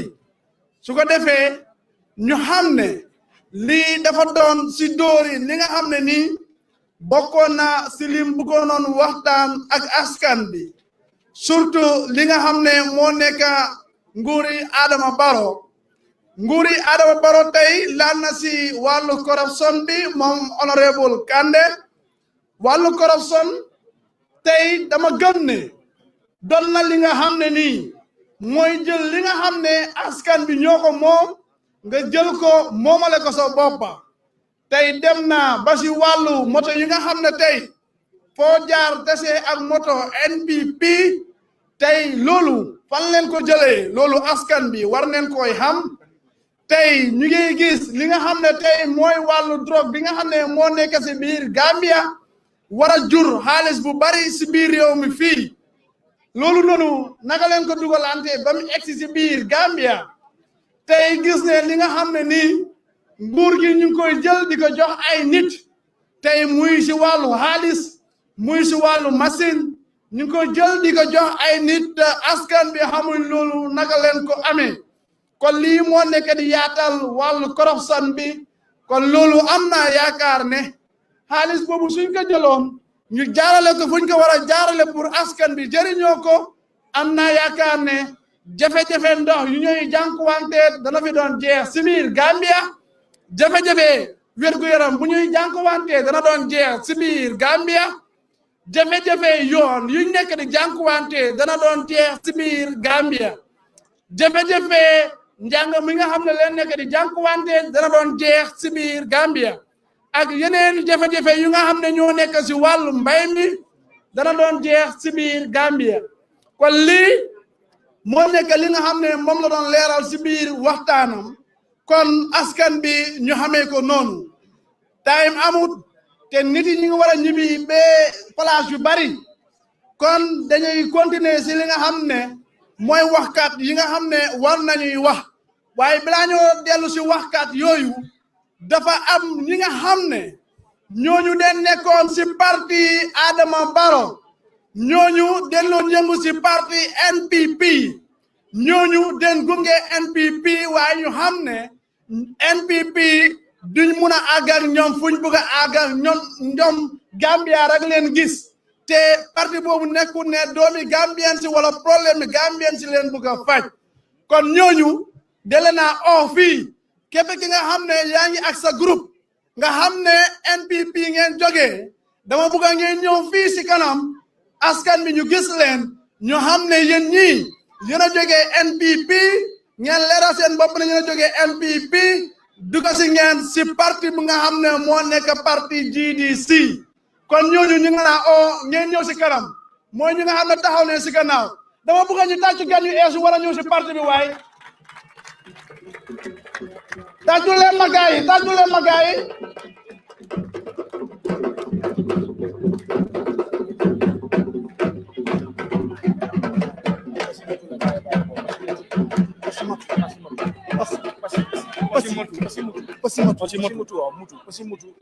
Thank you very much, Honorable Omar Cissé. Gan yi ni ñu ngi jógee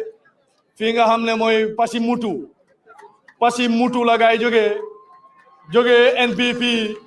ñëw bokk ci GDC kon nañ leen tàccul bu baax a baax tàccul leen ñi waay tàccul leen gaay waa Pasi Mutu yi ñoom jógee nañ NPP ñëw bokk GDC kon ma jox Honorable MC Cham Junior mu tàngal yëngal gaay tuuti. Asalaamaaleykum Dombay Ablaye Cham su ma gisee ñu jógee beneen parti ñëw GDC fu mu jaar ma jël mic bi di jégal ren lii dafa nekk lu nga xam ne nekkul lu bees si GDC nekkul lu bees si Honorable Kandeh fu Honorable Kandeh taxaw rek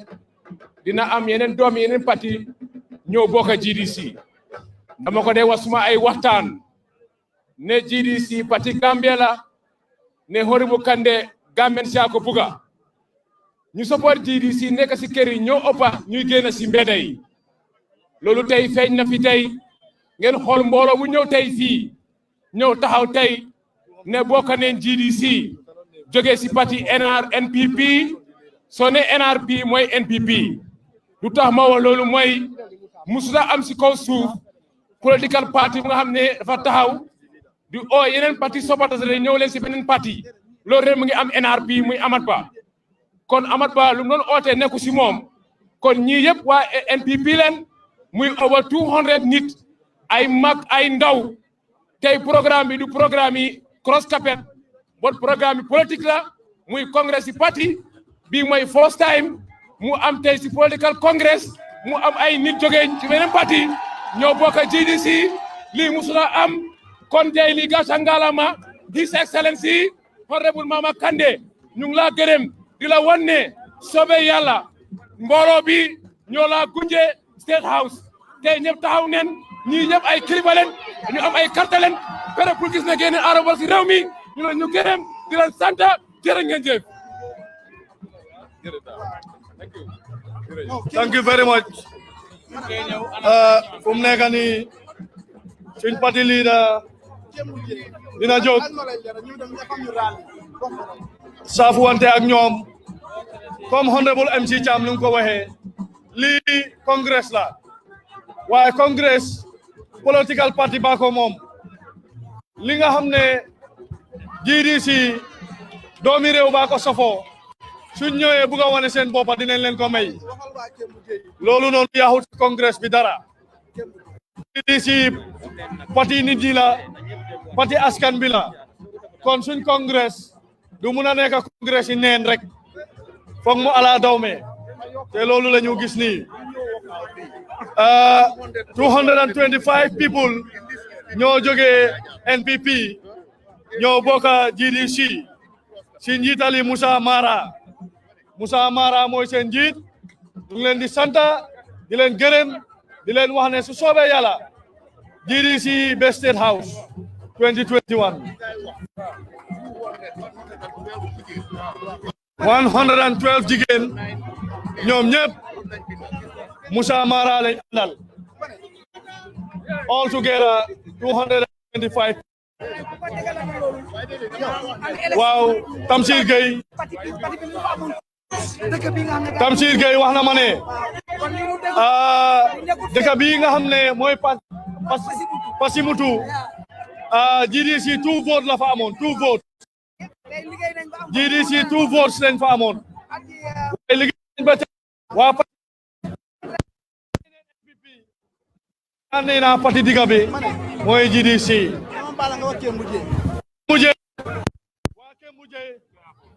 ñoom tam ñëw nañ ànd ak 56 people jógee nañ Kembuje ñëw bokk ci GDC ñii ñëpp ay nit leen ñoo xam ne dem nañ ba gis ne dëgg bi fii la nekk ñu ñëw fii bokk ci kon bismillah Musa Mara ak sa mbooloo ñu ngi leen di sant di leen gërëm di kontaan ci yéen di leen wax ne yal na yàlla fay leen seen taxawaay Dombay yes GDC ñim mool be nata si degalen ko sampe ka bo Pasimutu GDC degalen ko sampe kana dum GDC la amul kenn ku xamé la forcé pour nga ñëw GDC ñi ngi yaa yitandi ko ñi fi ñëw ñëpp GDC seen bu am ak seen cofé si GDC kay wala di ak si Honorable Kandeh anum mool be ya jele bi ñunul be botana Pasimutu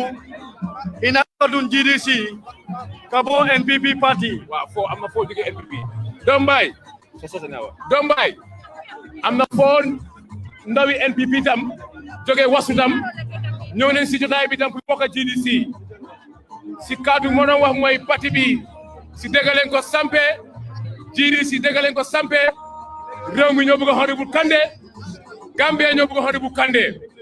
lii dafa nekk lu nga xam ne nekkul lu bees si GDC di leen wan ne fu Honorable Kandeh taxaw rek ay mbooloo yu bari ñëw pour bokk GDC kon ni ngay welcome gars yi di la wan ne GDC de am njiit bu nga xam ne ku bugg a Gambia la jërë ngeen jëf.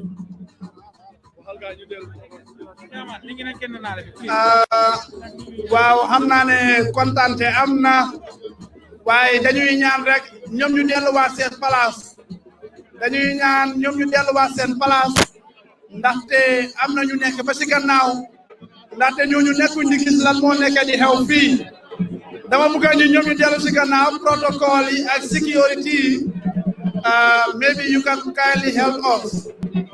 gars yi ñu mun a dellu fi nga xam ne foofu leen jógee ñu ngi am mbégte ñu ngi am kontaante si ñi nga xam ne jógee neen NPP ñu ñëw GDC kon loolu dafay firndeel ne loolu dafay wane ne dëgg rek mooy mujj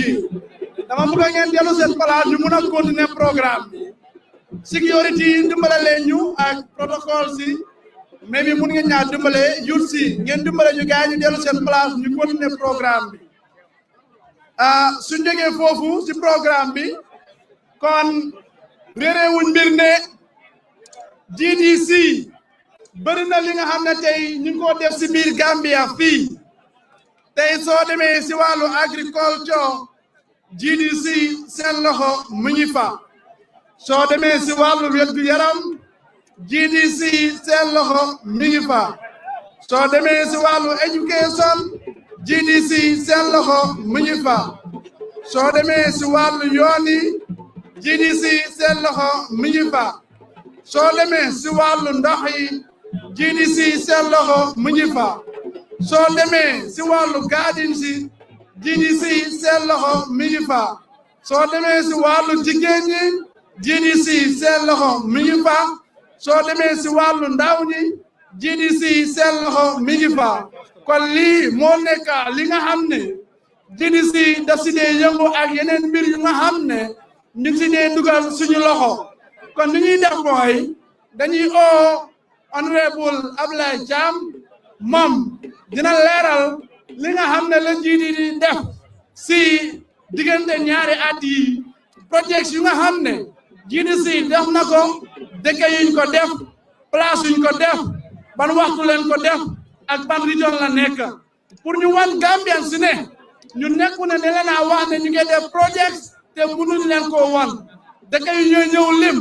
projets yi ñooy ñëw wax nii mun nga naa dem si dëkk yu ñoo ñëw oote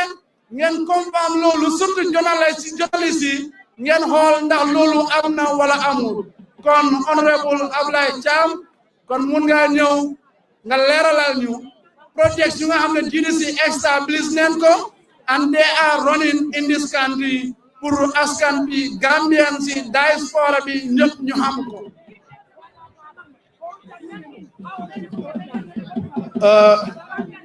Thank you very much, Honorable Omar Sise.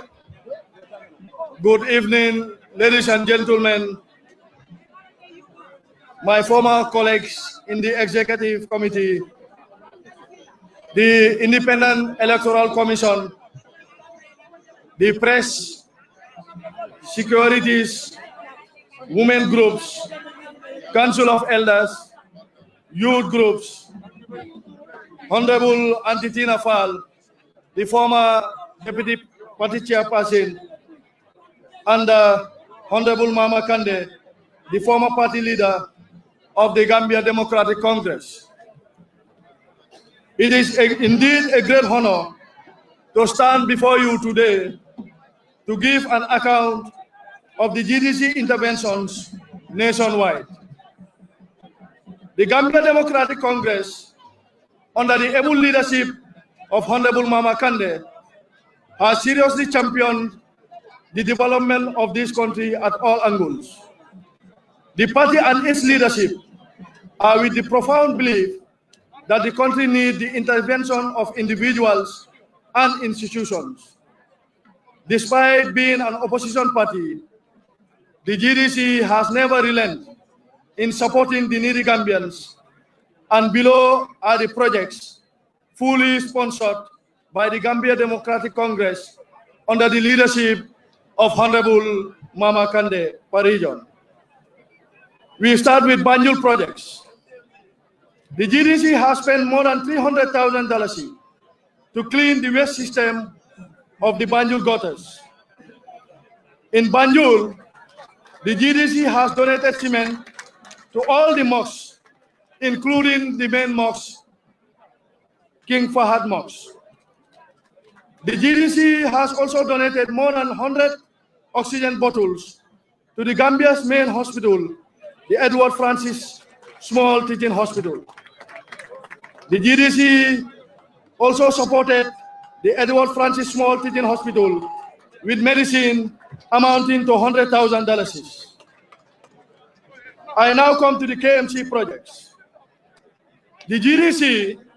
donated an air condition to the Fajikunda mosque for their mortuary. In KMC, the GDC also donated $50,000 to the use of Bakote for the development of their football field. The party also donated $15,000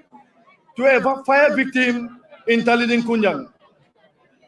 The party also donated 100 bags of cement to the Talidin mosque for their rehabilitation. In Ibo Town, the GDC donated $35,000 to their mosque and some bags of cement for the finishing of their construction. In Fajikunda, the party donated a goalpost to the youths of Fajikunda. In Bakau, the GDC donated 25 bags of cement to the Bakau New Town Mosque. The GDC also sponsored the rehabilitation of the Bakau Kajikali Long Abandoned Road in West Coast region, where the GDC did more projects than any other region. I start in Nemakunko. The GDC has sponsored the Calvert Bridge in Nemawa Sulunkunda, which has caused the life of a young boy. In Sukuta, the GDC donated 100 bags of cement to the Sukuta Youth and Sport Committee for the construction of their dressing room. In Sambuya, the GDC dug a borehole for the community. In Mamuda, the GDC dug another borehole. The GDC dug a borehole in Daru Busumbala. Also, 2 boreholes in Banyaka. The GDC also dug borehole in Yuna. Another borehole is also dug in Olyundum and Mariana. 300 bags of cement was donated by the GDC to the community of Nyofele. The GDC has donated $50,000 to the women of Kabakor. The party also sponsored the fencing of the women Kabakor garden. The party sponsored a borehole in Kabakel. The GDC also dug a borehole for the people of Marrakesha. The party dug a borehole for the people of Tintinto. The GDC party dug 2 boreholes for the people of Kitty. The party dug the biggest borehole for the people of Makumbaya, which is so far the party's biggest borehole project with a capacity of 50,000 liters. In Foni Tampoto, the GDC party donated the village with $75,000 for the maintenance of their borehole. Sintet Healthcare, the GDC donated $80,000 for the procurement of drugs. The party donated $80,000 to Dar Salami Basic Cycle for electrifying the school. Still in the Foni, the party donated $50,000 to the Sibanor main mosque. Berefed Mosque, the party donated $50,000. The party donated $100,000 to the Birkama market over the serious fire outbreak. 200 bags of cement were donated to Zambia Arabic School. 200 bags of cement were also donated to Nyofele for the fencing of their graveyard. The party supported 20,000 to the youths of Gunjur. The GDC supported a youth tournament final with a cash prize of $10,000. I now turn to Lower River region. The party dug a borehole in Jinoy. Another borehole was sponsored by the GDC in Dingate. The party also supported the women of Dingate with a milling machine. The women of Sare Musa were also donated a milling machine.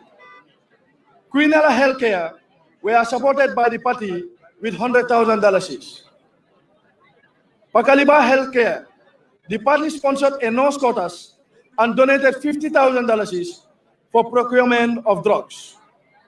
In Kolikunda, the party sponsored the fencing of the women garden. The party also donated $50,000 to Soma Healthcare. CRR Not, Batindar, the party donated 50 bags of cement for the completion of the village mosque. Nyora Wolof, the GDC sponsored a milling machine to the women. In Nyora Wolof again, the GDC donated 2 cooking pots to the women of the village for their social use. Nyanija, the GDC donated $26,000 for the rehabilitation of the Women Garden Road. Nyanija again, the party donated 2 milling machines to the women. Nyanija again, the party donated 4 bicycles to the youth. Nyanija again, the party donated 5 cooking pots to the women of the said village. Balangar,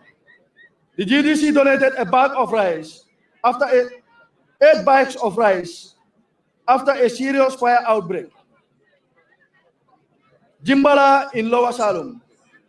the GDC donated a milling machine. The party also donated 2 milling machines to the women and 2 cooking pots. Nyakoi, the GDC dug a borehole for the village.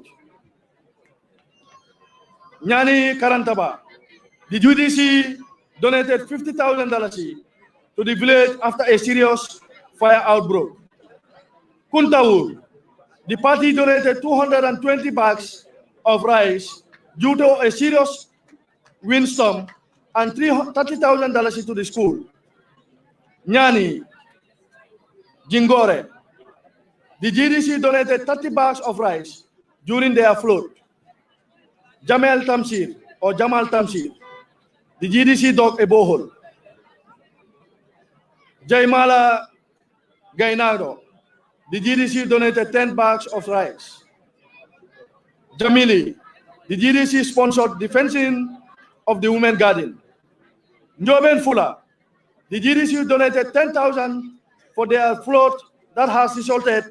to the destruction of many houses. Kasa Wolof, the GDC donated $25,000. Nyani constituency, the GDC sponsored a football tournament with a cash prize. CRR Not, the party donated a milling machine to Ker Omar. A milling machine was also donated to Makanyamina. The party maintenance the borehole of Batinjol at a cost of $120,000. The market of Patesam is currently under construction by the party. The party donated a motorbicycle to the women of Papa village in Nyamina West to carry the sick and pregnant women as substitution to an ambulance. In Upper River region, Sare Mansari, borehole and a milling machine. Sare Demba, borehole. Sinchan Sambajao, borehole. Sare Koki, borehole. Sare Birom, borehole and a milling machine. Sare Njobo, milling machine. Mansajang, milling machine. Sare Talata, borehole. Sare Bakari, borehole. Sinchan Chorno Saidu, borehole. Base high level borehole. Gunjul Jeka, borehole. Bakadaji Clinic, borehole and sponsored nurse quotas. Base, GDC donated $200,000 over their market fire outbreak. Gambisara, 300 bags of cement for the rehabilitation of their road. Demba Drame, borehole. Demba Drame, milling machine. No, brother, it's okay now. Sare Demba Toro, milling machine. Naude, milling machine. Sare Jallo, milling machine. Sare Fodeki, motorbicycle for the transportation of the sick and pregnant women. Sare Boji sponsored the maintenance of their borehole at a cost of $200,000. North Bank region, Ker Omar Mane, borehole. Ker Abdu Fodi donated 100 bags of cement for the completion of their mosques. Ker Alaji Karu, a sponsored borehole by the party. Ker Alaji Malik, the party dug a borehole for the village. Munyagen village, a milling machine for the women. Munyagen village, 100 bags of cement for their mosques. Drame Joka, 100 bags of cement for their mosques. Medina Talen, borehole. Sise Majau, rehabilitation of their borehole with over $300,000 with 36 solar panels. Fas Omar Choi donated 100 bags of cement for the village clinic. Ker Biram Kani, borehole. Ker Chorno donated with $35,000 for the rehabilitation of their mosques. Chilla donated 20 solar big panels for the lightening of their village. Makabala Mane, construction of clinic for the community. Touba Angale, 200 bags of cement for the construction of their mosques. Medina Serigne Mas donated 300 bags of cement for the construction of their mosques. Esew, 200 bags of cement for the fencing of their cemetery. First Jagachoy, 300 bags of cement for the fencing of the women garden. Dobo, the GDC dug a borehole. Welingara, the GDC dug another borehole.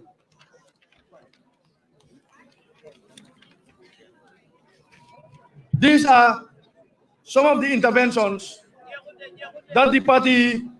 has done all over the country since its inception in 2016. I therefore believe there is no iota of doubt that the GDC is the party to trust, is the party to support,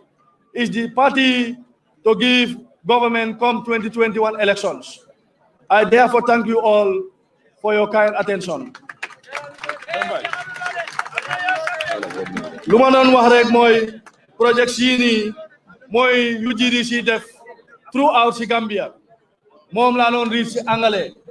gis nañ ne GDC def na project fu nekk si Gambia te loolu noonu nekkul lu ndaw lii wane na ne GDC parti boo xam ne la war nañ ko dimbale war nañ ko jàppale next election pour mu mun a jël réew parce que project yuñ fi wax nii kenn mënut a weddi ne lii dëgg la te ku dem si community si di nga ko fa fekka am na yeneen project yoo xam ne def nañ ko waaye yooyu noonu mentionnuñ ko parce que project yi dañ bëri ba ëppal loo tax ñu summarize ko kon jërë ngeen jëf ñu ngi ñaan yàlla 2021 GDC dem State House. donc ay ñu ngi laa gërëm di la sant bu baax wante projet yoo lim fii gis naa chairman yi bari ay gox ni ngi taxaw sama boor fii de woon ne da ngeen fàtte seen gox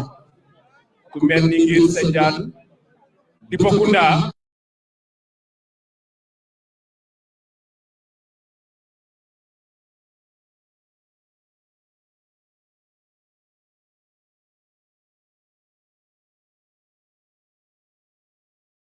ngali yende o ko nyulle nata ka musicolu kidimandi nyulle nata ka artisolu kidimandi nyulle nata ka jado ganyandi nyulle nata o ka jololu fanam fintindi Facebook oto YouTube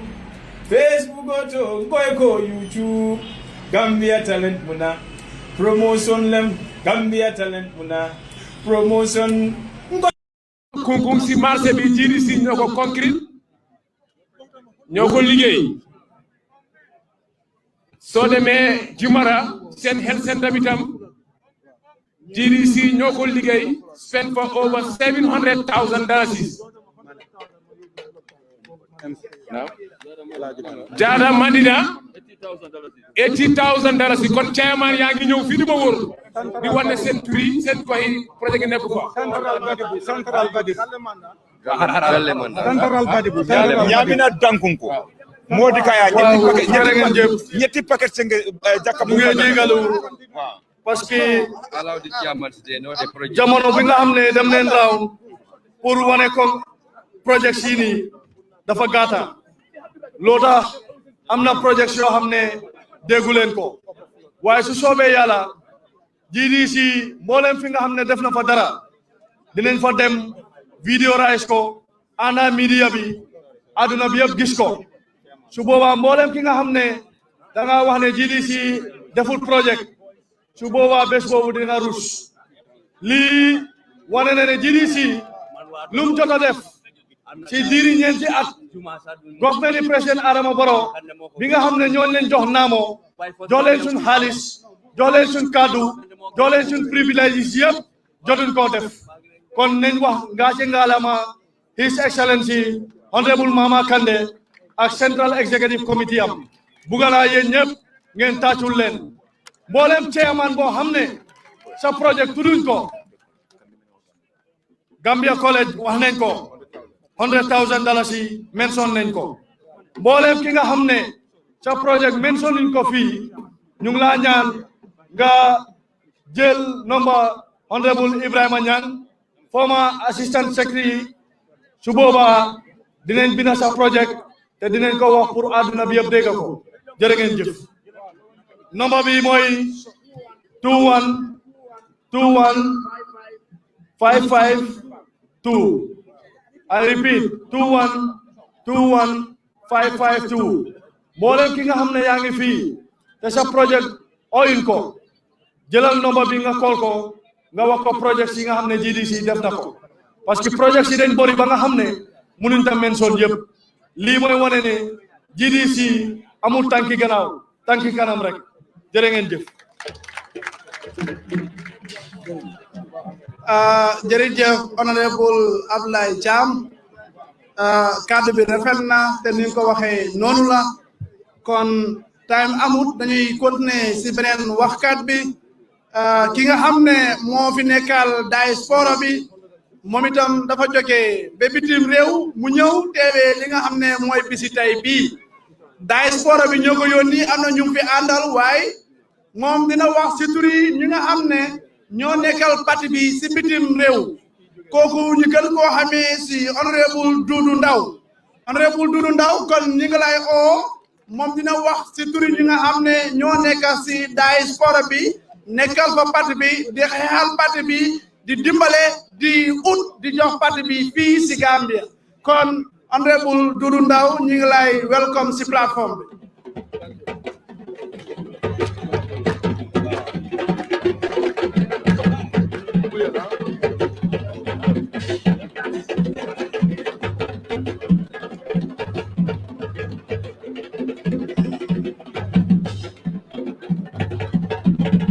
jërëjëf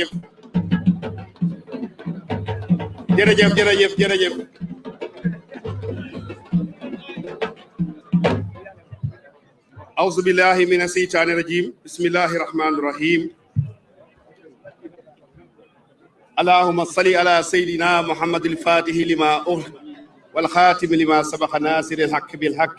والهادي إلى صراطك المستقيم وعلى آله حق قدره ومقدار العظيم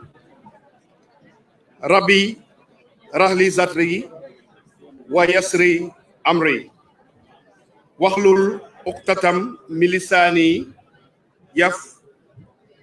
يفقهوا قولي. Assalamu alaikum to you all.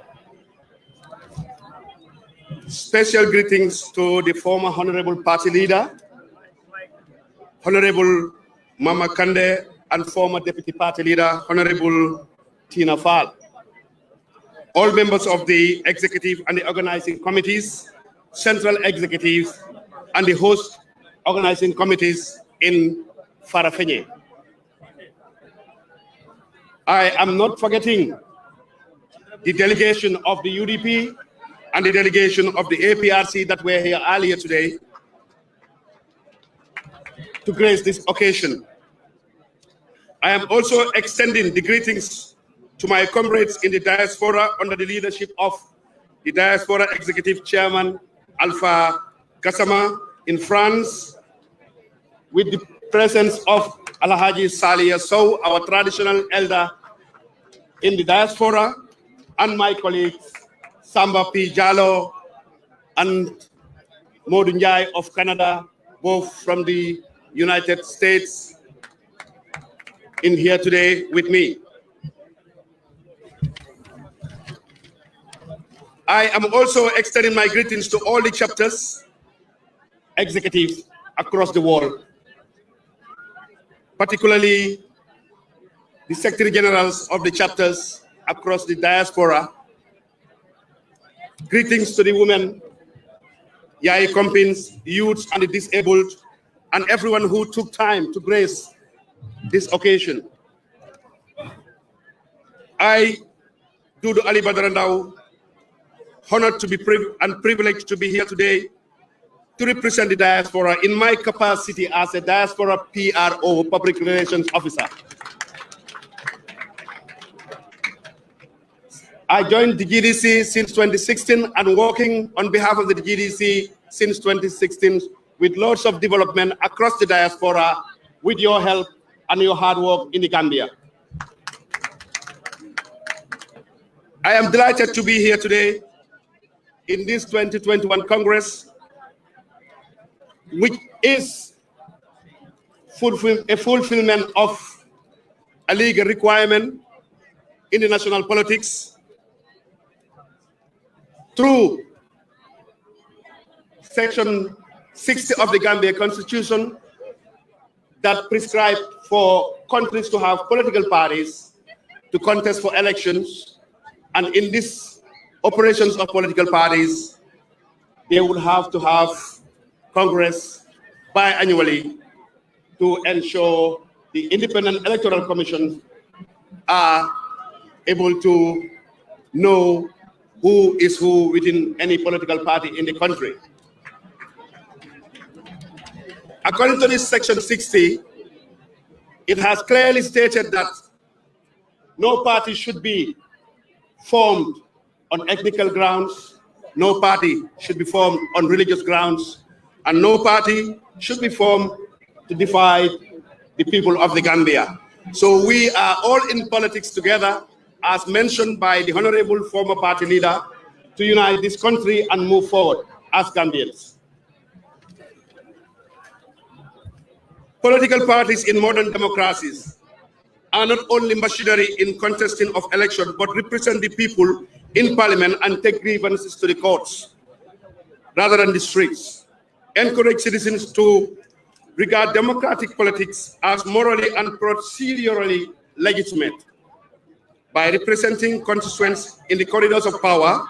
parties render public policymaking accountable and expose instances of official malfeasance. Political parties should recruit, train, and socialize political actors that bring fresh talent into the system and ensure that democratic ideals are imbibed at the highest level of the society. Political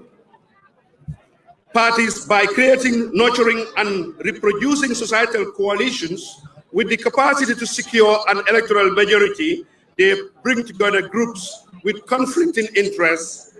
and so facilitate social cohesion. A representative democracy without effective political parties is akin to an engine without a moving parts. Representative government must not only represent, it must also govern. A clear implications that representativeness comes at the expense of effective government. An effective government also must pass the challenge to balance the individual and collective desires. An effective government should also balance the juridical and sociological perspective as the fairness challenge. An effective government should embed public choices and events in the layers of meanings and understanding. An effective government should embed public choices and events in the layers of time. The GDC have the task of unifying Gambians with the moral courage and political risk as a result of failed transition that requires teamwork and all hands on deck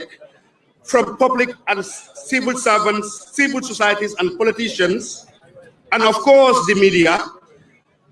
A GDC government strategic differentiation for Gambia's development will not intimidate opposition, not politicize the security forces, place a boundary between the party, government and state, discourage endless circulation of elites to opportune for all, especially for Gambians who are younger, to be in jobs and positions.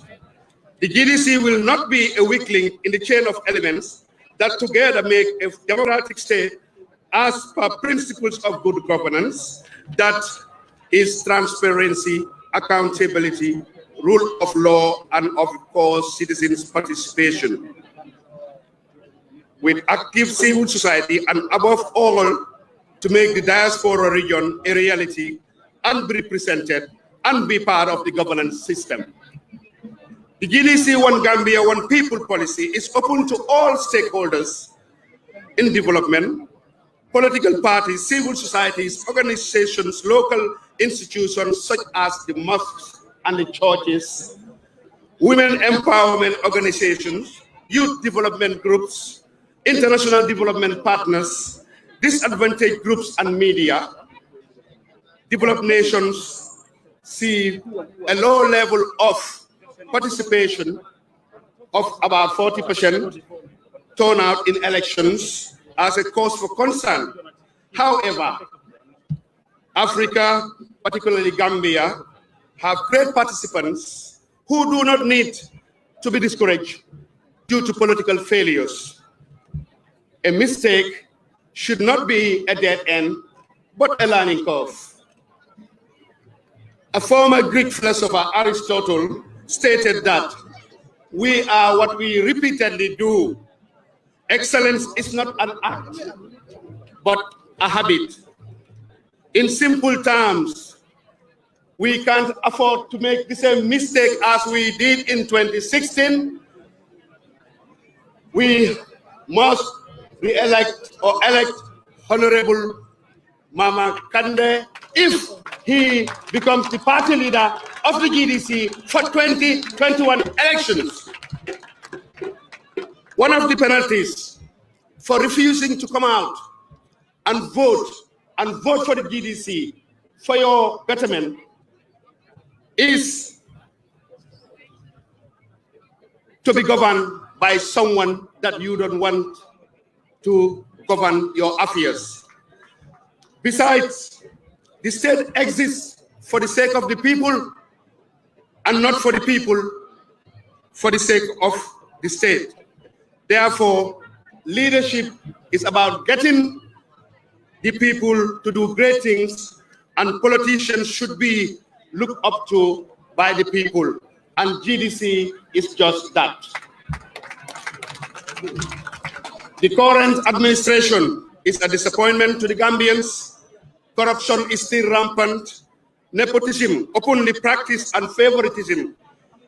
is the order of the day. Incompetent people appointed in high positions. The president surrounded himself with inexperienced and incompetent people in order that do not have the nation at heart, but their personal interests. But after the evil, the good does not necessarily follow, and even worse may emerge. A change of a label is easy, but an effective change and comprehensive change is far a greater challenge. The failed National Development Plan should have been a regional and institutional specific plan, not a one-size-fits-all reform. It should have been realistic and achievable in short, medium, and long term, to be continued by next government to avoid the partial reform syndrome that the Gambia is suffering from. We, GDC party, stalwarts, militants, and supporters must have the same goals to bring down a corrupt and inept government. The situation that prevailed before, those were the same condition that warranted the GDC to come out to save the Gambian people. Lastly, and not the least, one rule for all, and no one should be above the law, and ensure selective justice has no place in the new Gambia, a meritocratic system of government for stability and order, material prosperity of citizens, and democratic rule according to the political assessments. The fundamental basic rights of citizens should be safety and security, citizens' rights and its privileges, to make sure that they have the freedom of conscience to decide their future and the right of equal opportunity. We must aim for perfection to achieve excellence. We as members of the GDC has come up with a 10-point manifesto that is in our website, www.gdc.gm, that you can visit to see the manifesto that can transform the Gambia to one of the best countries in Africa. I thank you all for your time. Assalamu alaikum wa rahmatullah wa barakatuh.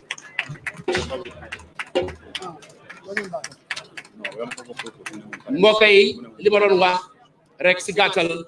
summarize li nga xam ne ñoom laa doon waxal ci kàllaama anglais si fa ma jógee ci biti réew ñama toogal mooy rek ne di leen wax rek ne gannaaw buñ julee si yonent bi sallallahu alayhi wa sallam di ndokkale ñi fi teew ñëpp ñu ngi wax rek ne di nuyu suñ ñi nga xam ne ñoo ñu jiite woon ba bés tey bi nga xam ne ñu ngi tànnaat ñi nga xam ne ñoo war a jiite waat ci at jëm si kanam ku ci jiitu di honorable Mama Kandeh mi nga xam ne mooy woon di party leader ak ki ci toppa di honorable China Fall ak executive bi yëpp nekk ci réew mi fii di nuyu it ñi nga xam ne ñooy lay liggéeyal ci diaspora bi di ci jiital suñ chairman honorable Ablaye Alpha Gassama nekk France waaye tamit maa ngi fi ànd ak suñ kilifa suñ mag ak Alhaji Saliya Sow ak kii nga xam ne mooy Samba Diallo ak ki nga xam ne mooy Modou Ndiaye di jógee Canada di nuyu ñëpp ñi nga xam ne ñoom ñoo nekk ci diaspora bi chapters yëpp ñi ko jiitee fu ci tolloo ni Schengen ak United Kingdom ak America ñëpp maa ngi leen a nuyu bàyyiwuñ benn diaspora chairman di wax rek ne li ñu doon wax mooy rek ne Gambia fiñ toll nii dañ ndimbal liy dox si dëkk bi comme ni ko honorable Omar Cissé waxee ak honorable Ablaye Cham dëkk bi li fi nekk yëpp suñ ko fi doon wax yëpp tey dañ fi fanaan mun nañoo wax yëpp waaye liñ si gàttal rek mooy li ngeen mun a def mooy kenn ku si nekk sa karta mooy sa kaddu nga jóg nga dem jëli uti sa karta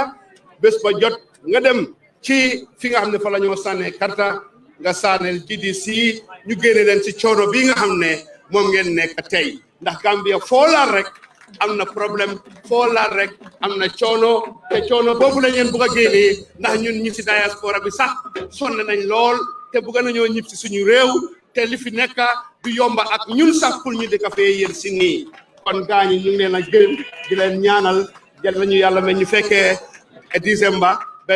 elect DGC mu dugg a biir government defal leen li nga xam ne moom lañ leen dig ci suñu manifesto wasalaam. Thank you very much, Honorable Dudu Ndaw, the GDC Diaspora PRO. Although it is a lengthy speech, but very significant. And we hope the people out there will adhere to your advices and vote for the GDC come 2021 December. Honorable Dudu Ndaw, sa kaddu rafet na léegi fu mu nekk nii dinañ oo ki nga xam ne mooy Honorable Cissé mu ñëw wax ñu ban itinéraire lañ am wala fan lañ war a continuer ñu ngi gërëm waa diaspora bi yëpp seen taxawaay rafet na depuis GDC taxaw musu leen a dellu gannaaw suñ njiit gërëm na leen sant na leen mu ngi leen a ñaanal ak seen njaboot tey soo leen sañoon da nga naa ñëpp si réew bi dëkk fi ak ñun waaye comme noo ko waxee conditions yu difficult yi nga xam ne nguur bi fi toog ñoo ko fi teg moo tax tey ku tukki xalaatuloo pour ñëw waaye si nguuri GDC loolu yëpp dina jeex incha allah December 2021 kon Honorable Cissé nga ñëw wax ñu lan lañ war a def next on the itinerary jërë ngeen jëf.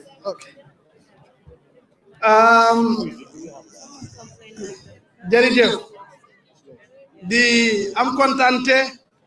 waaye léegi lu ñuy def rek mooy comme time amul dañuy continuer si li nga xam ne moo nekk si programme bi kon ki nga xam ne fu mu nekk nii wala li nga xam ne leen war a ñëw def fu mu nekk nii ñi nga xam ne tey ñoo toog fii ñu oyewal leen exécutif si GDC exécutif boobu noonu nekkul di dox jamono bu ñuy waxee nii kon dafa mel ni lu ko dooree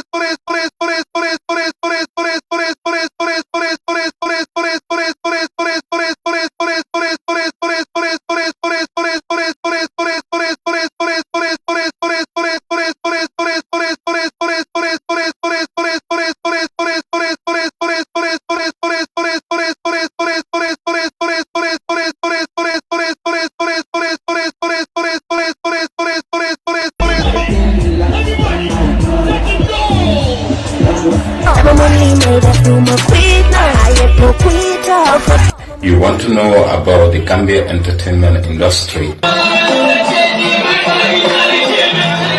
You want to know the existing policies and programs of the arts and culture sector. You want to know about the governance and management of the arts associations. The program will throw a fresh light on the entertainment industry in focus. We will touch so many angles about the cultural sector, the opportunities and challenges, and interrogate them, and most importantly, offer solutions.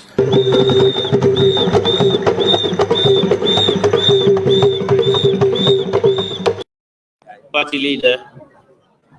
former party leader, former executive members, invitees, the press, IEC representative, and other important delegates and protocol duly observed. Well, I am here to unveil the position or the executive of the Gambia Democratic Congress, effective from today, 6th of March 2021,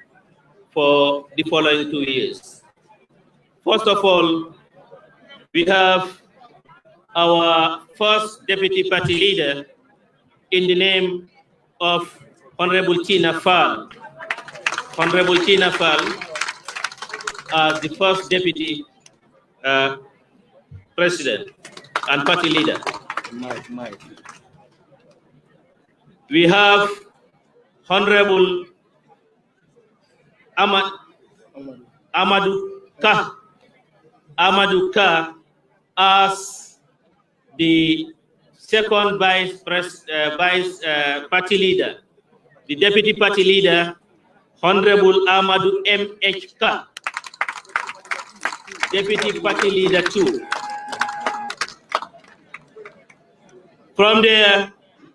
we have our national or honorary party president in the name of Henry M. Jao. Henry M. Jao. From there, we have the senior administrative secretary in the name of Samba Balde. That's myself. From there, we have the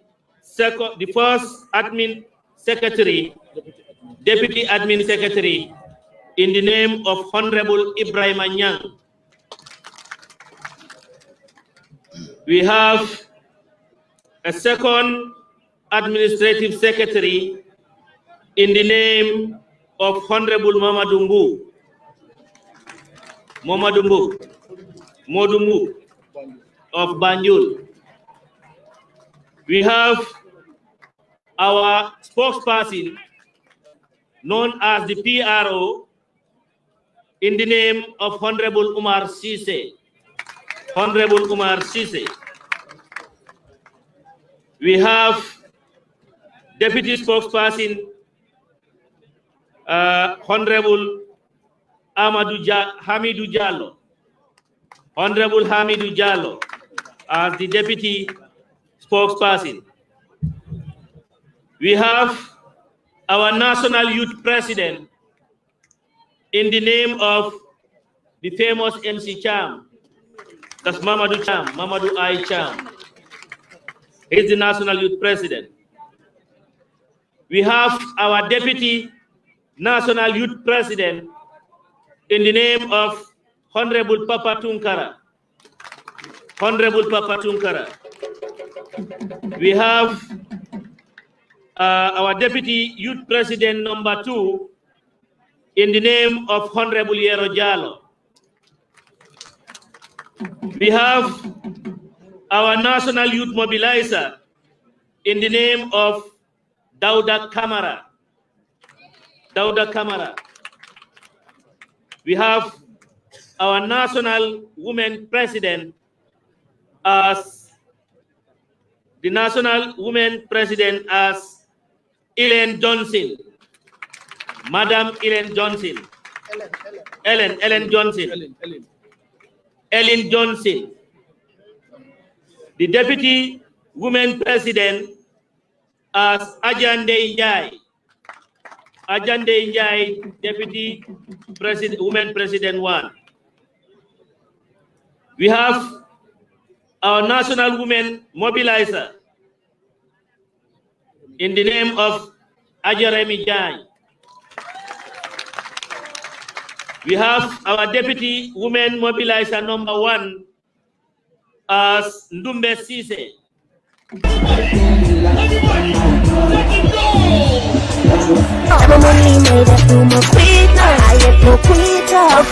You want to know about the Gambia entertainment industry?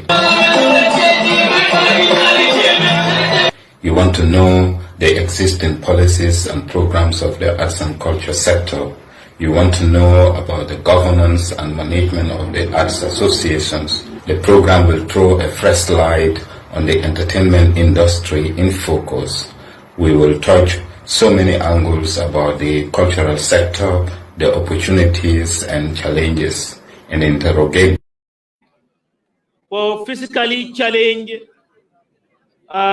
persons in the name of Lamin Jane. Lamin Jane. We have the deputy person for the physically challenged in the name of Mbaye Toure. Mbaye Toure. We have the position of the logistic secretary or manager in the name of Honorable Momodu Balde. Modu Balde. We have our deputy logistic manager number 1 as Honorable Suleiman Sise. We have our deputy number 2 logistics as Ndei Gajaga. Ndei Gajaga. We have our financial secretary in the name of Esa Balde. And the national treasurer as Lamin KB Bojang. We have our deputy national treasurer in the name of Ahmad A. Cham. Ahmad A. Cham for deputy national treasurer. We have our able chief of protocol, the man of the year, as Honorable Haruna Jallo. Haruna, that's the man of the year. You are crowned today. We have our foreign secretary as Honorable Abdullah Jallo. And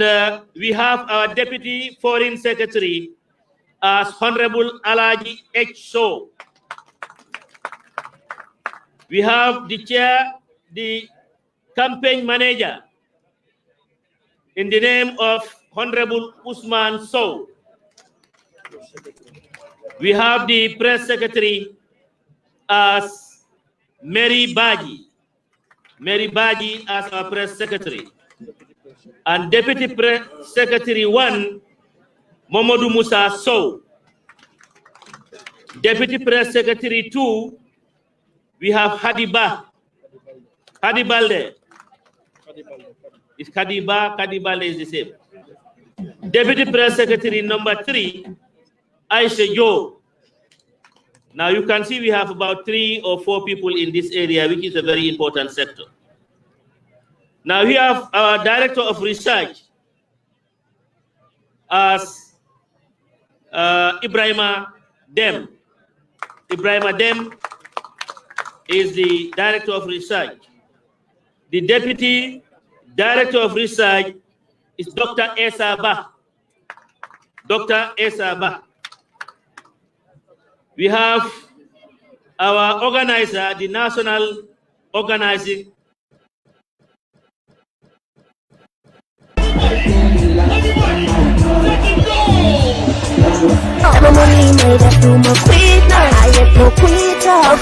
You want to know about the Gambia entertainment industry. You want to know the existing policies and programs of the arts and culture sector. You want to know about the governance and management of the arts associations. The program will throw a fresh light on the entertainment industry in focus. We will touch so many angles about the cultural sector, the opportunities and challenges, and interrogate them, and most importantly, offer solutions.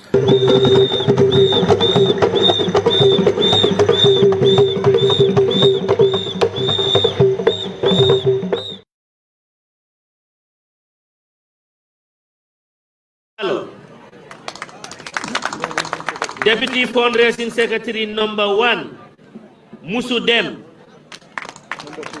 Number 2, Deputy Fundraising Secretary, James Gomez. Number 3, Deputy Fundraising Secretary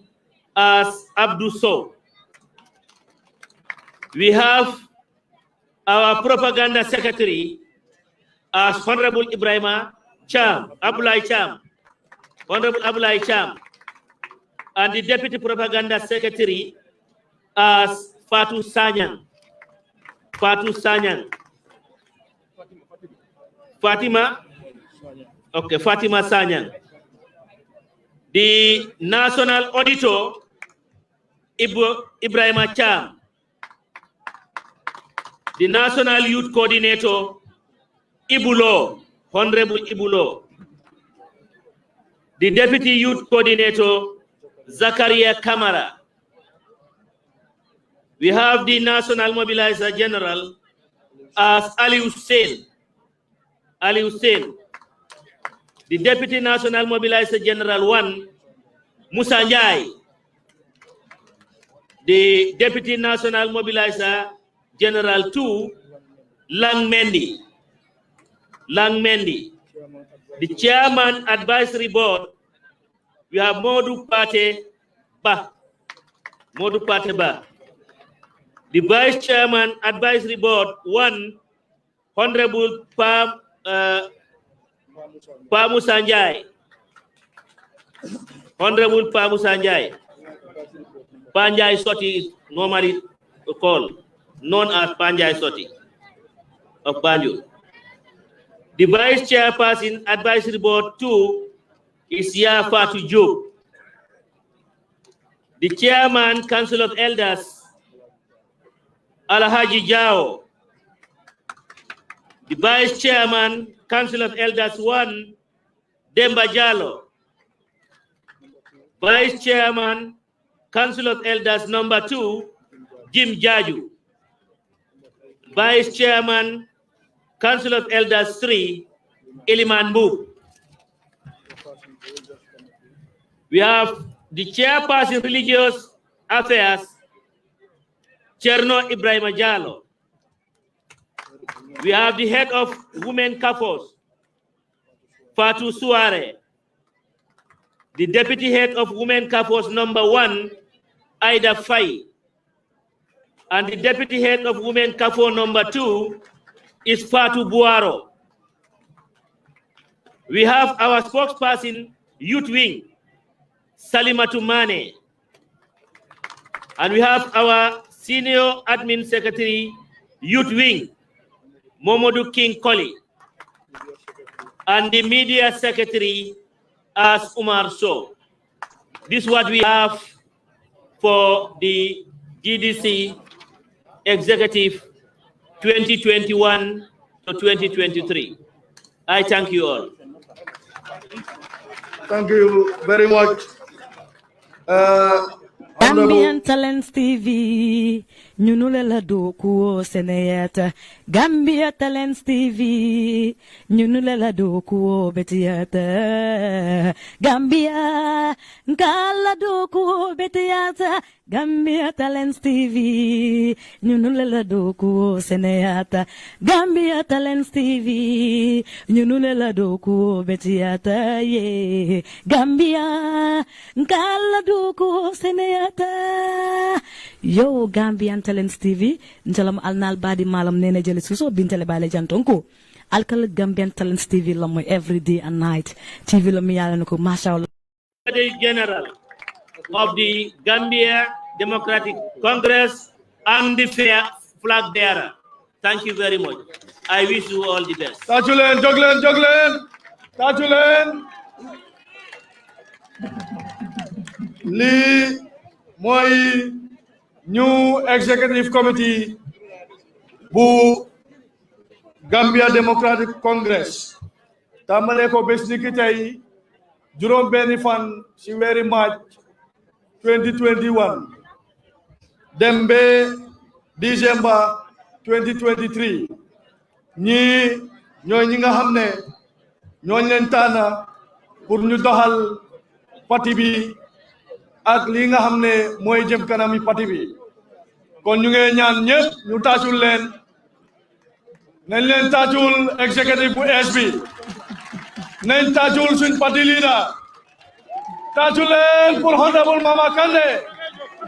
na ñëpp jóg taajul leen na fi huma na ñëpp jóg bés ni ki tey jëlal nañ lenge yi jiital ko jébal ko kii nga xam ne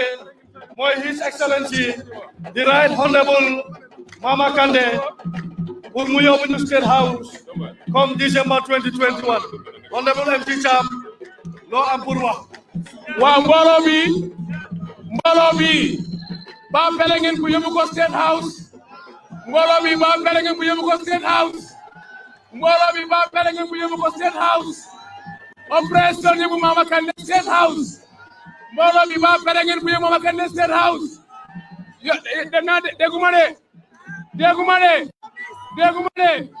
dégguma de ba pere ngeen waa boor bi ba pere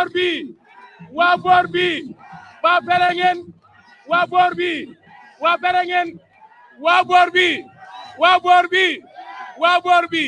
ba pere ngeen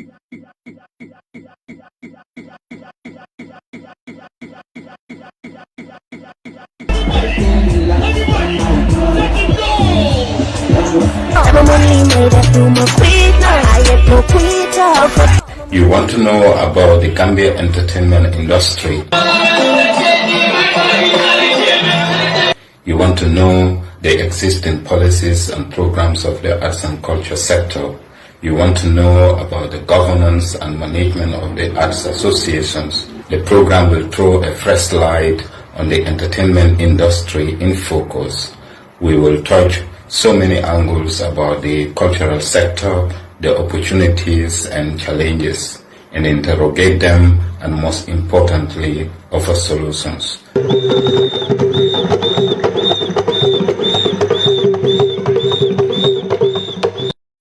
Turn by turn, everything in life is turn by turn. Brother man, relax and wait for your turn. Everything in life is done by God. Yeah. What's up, everybody? It's your boy Jizzle on this. You're not watching Gambian Talents TV. I'm representing all day, every day. Don't move. Keep it locked. You're done. Group yi ak cultural group ci pour ñu ñëw wane seen boppa ngali yende o ko ñulle nata ka musico lu kidi mandi ñulle nata ka artiso lu kidi mandi ñulle nata ka jado ganyandi ñulle nata o ka jololu fanam fintindi Facebook oto YouTube ko YouTube Gambia Talent muna promotion lem Gambia Talent muna promotion ngonda jaworode bari bunga wate muna nge jubele wate muna nge la moyle wate muna nge la kuomira Gambia Talent woy ngoye julle nata oy kantol kidi mandi kantol se am na fu mu war a dem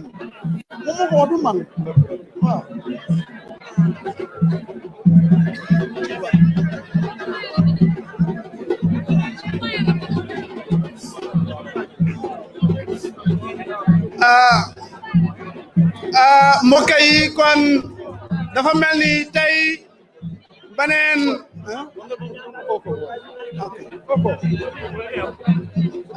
tey kon dafa mel ni beneen exécutif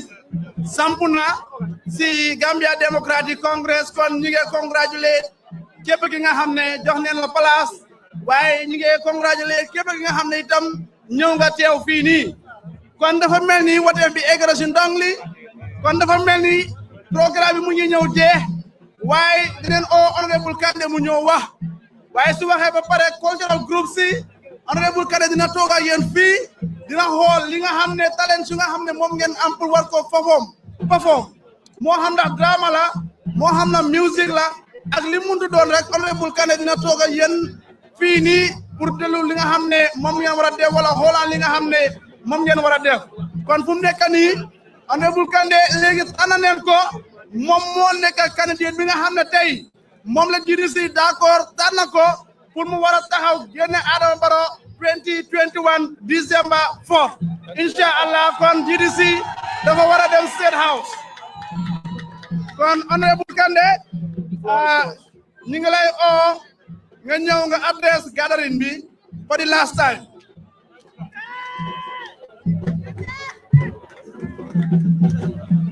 sabari nañu dimbale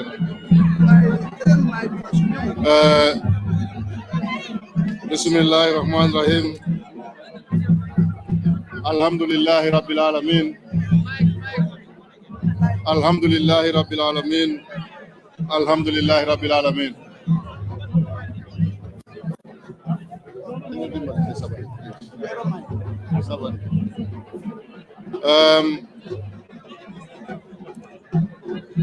first of all,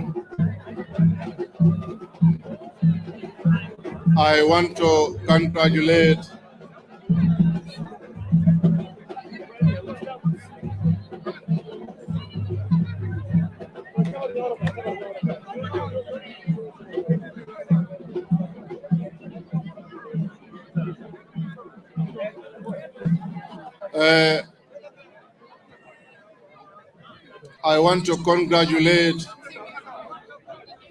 all the newly elected members of the GDC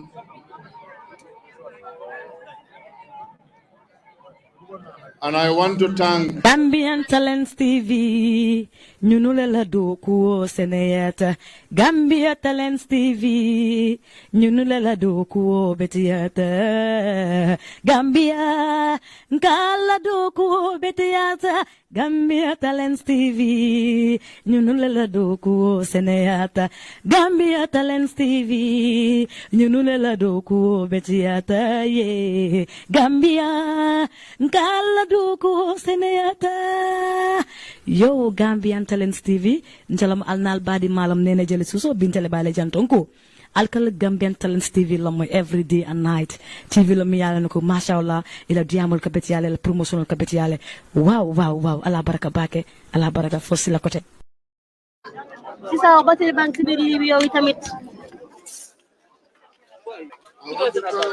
everybody who have contributed ngali yenneo ko nyulle nata ka musicolu kidimandi nyulle nata ka artisolu kidimandi nyulle nata ka jado ganyandi nyulle nata o ka jololu fanam fintindi Facebook oto YouTube Facebook oto ko YouTube Gambia Talent muna promotion lem Gambia Talent muna promotion ngonde jaworode bari bunga wate buna nke jubele wate buna nke la moile wate buna nke la kuomila Gambia Talent woy ngoye julle nata oy kantol kidimandi kantol sewondi kantol nganyandi Gambia Talent buna Gam Talent woy ay wali pa Ousmane Diouf inimba It is not going to be easy. It's a big task that the Gambians have given us. They have trust and confidence in us, and I hope we will live up to expectations.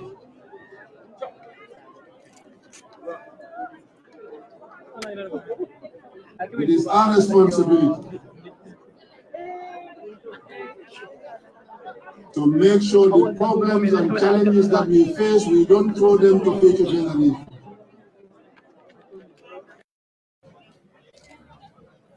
It is our responsibility to try and bring back the Gambia and move the Gambia to the higher heights. Gambians are totally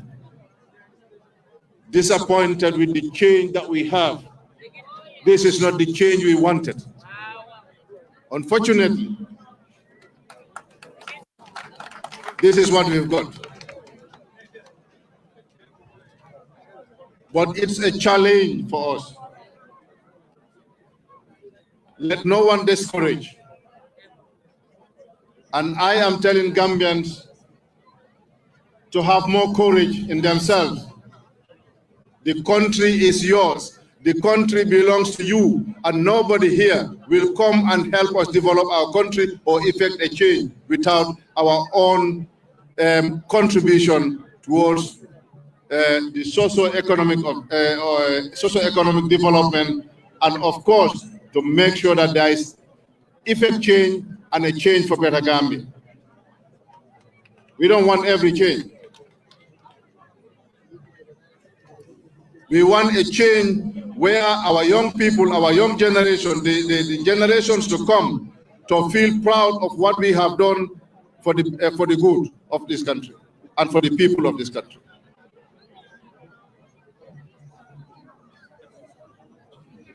See how many people are gathered here.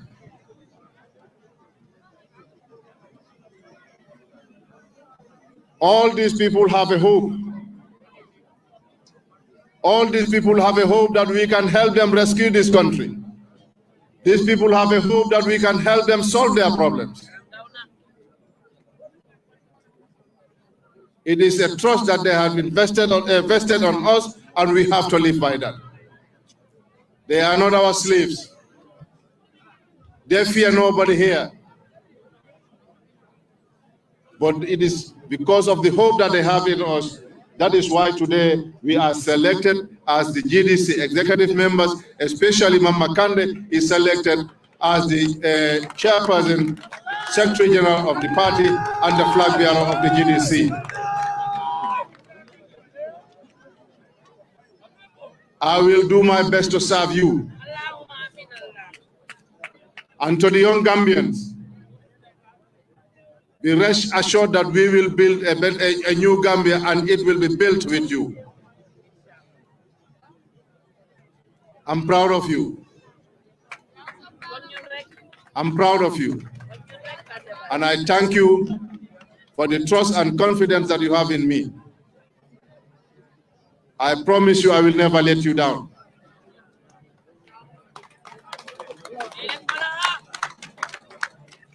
We have nothing but this country. We see nothing but this country. And this country is bigger than myself and you.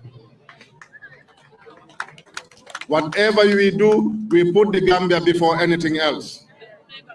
There we cannot make a mistake. If we put the Gambia before anything, there we cannot make a mistake, because the Gambia is bigger than a human being.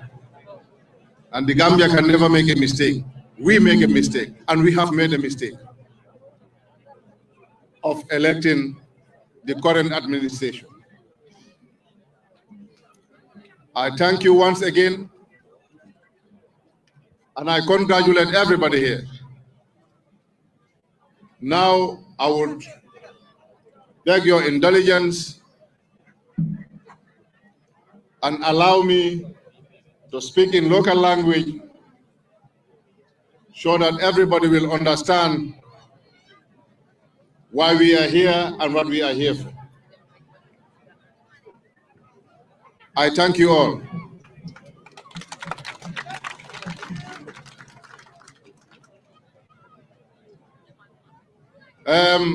Mbokk yi musidɓe am fulɓe mi salmini kala garɗo ɗo miɗen on toro yaafuye tampere waɗi ila hanki hay goto ɗanaki on goppi cuuɗi mon oɗon mbaala e lesdi woɗɓe keɓani hayɗo mbaali kono noon miɗen on toro yaafuya gandon ko ɗum golle ɗe lamdi miɗen on tori kadi muñal hay dara ko tagaɗo wawi hebde e gurdam mum ko yaadani e tampere e muñal ɗum ala nden niiɗa fof neɗɗo heeɓi ko faala ko ɗum wawi tabidde o jaɓi tampude yaadindini ɗum e muñal nden miɗen on tori muñal gandon kadi ala ko ɓooyi ɓe mbi ko waynima fof e ko salminma fof waynimama haydara ɓooyaani surtout noon laamu wonago nguɗo yeehi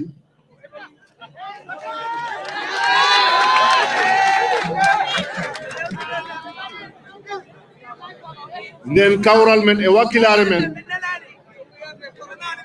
koko lamda ngetoɗen kawren caliɗen wonde ɓeyditirteɓe tan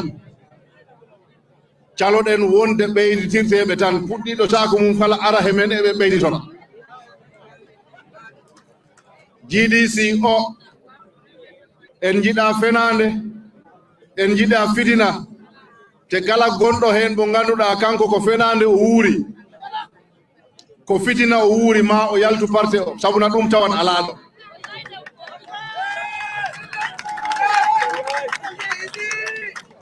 haalaji kewi kono en jabota ko hay goto par ce que jarani jaaboye ko mbi'anmi ko mbo hirdoyaki jarani larande nangue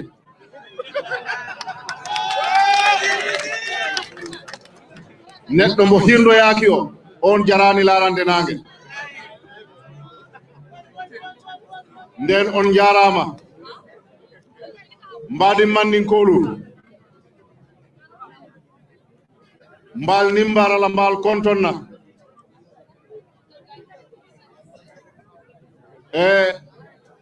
mbe yam fo fanan danila kabrin kunun albijan alnimbata dolbije hani ladula ma soto adu helaram betolle tuya fem menati jang namanke Gambia kanoti anen GDC kano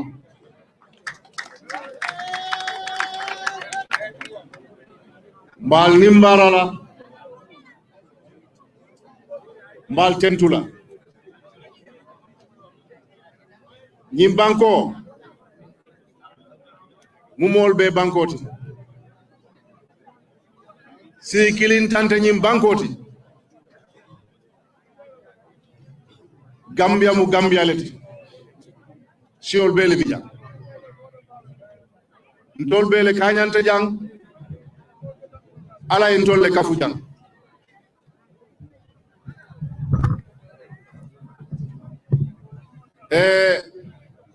me yali nati jang feate al manna tulungola al nata jihadola al be jihadole fanan kono bari inshallah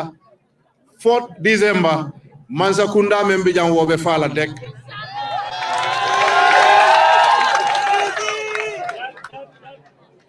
alingam wakilingan tesidi al salon ko man fen soto dunya ko na manke nyim bankoti mbe fengo fenkela alinga banko tambindi folo nsimo kilin na ko jibe adun ninga banko tambindinte mistake kela baw banko buka mistake mamma kande ka mistake kele ni nga ñëw yo fi tuma den si kuje man la fi menna bari ite banko yo fi la mu foye fenjeje me yalon koy man la fal yaaji alay banko din tolla de bari memba ke la banko din tolle mbenga lo ngante sidi ngaji ko kairo sabatita banko kono nyo kano ka sabatita banko kono nyo moyo sabatita banko kono wo ko lale mu development benala pati yo pati membe Gambia jang ay pati manifesto le soto ko naay man sa soto be ñinekel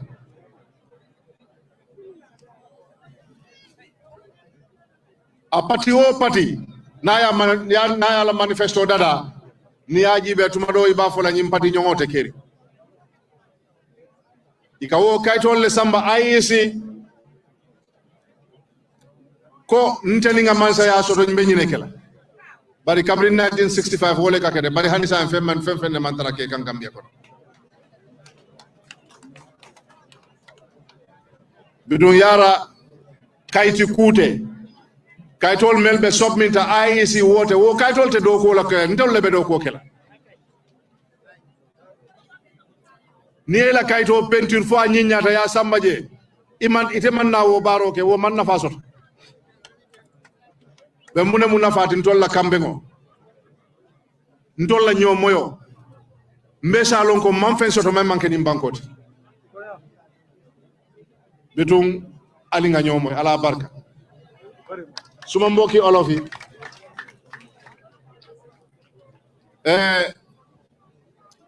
mange gerem di jërëjëfal di ndokale suñ executive bu bes bu ñu tànn tey di leen wax ne ñu tànn kenn ragalul ñu te ñun moomuñ ci kenn te kenn du suñ jaam kon wóolute ak yaakaar moo tax ñu tànn ñu maa ngi leen a wax ne na ngeen ubbi seen loxo yi ngeen ubbi seen xol yi ngeen gisee ak nit ñi nangu tëdd si suuf te xam ne benn si ñun duñ dara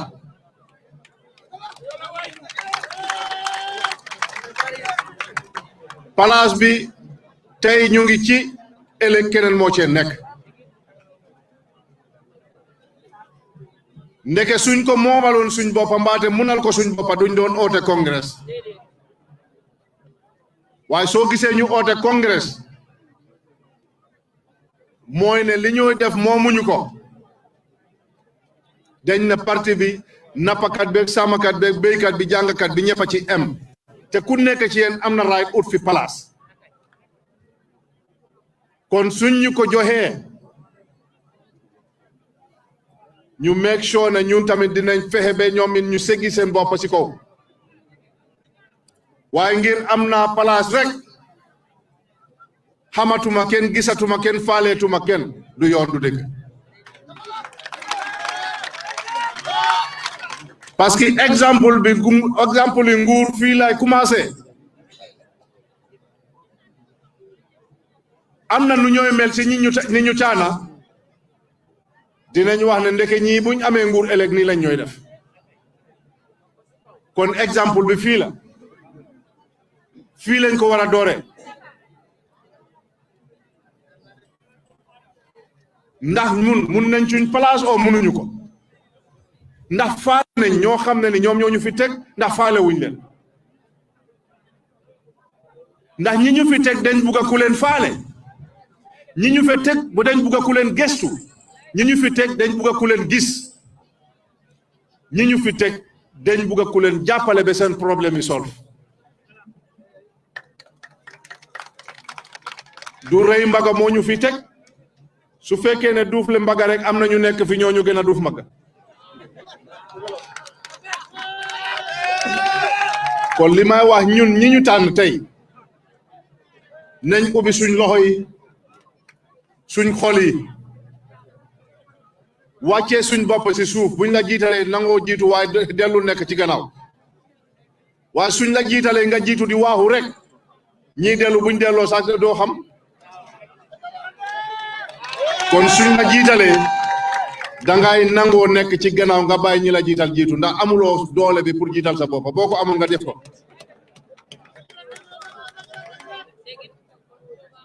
nañu welcome nit ñi ci parti bi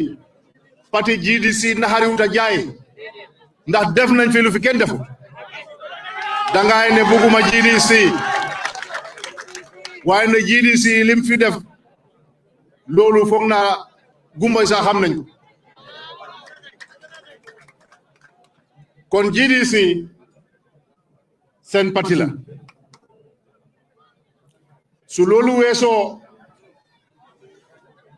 réew mi dañ am challenges yoo xam ne ni dama yaakaar GDC moo ko mun a solve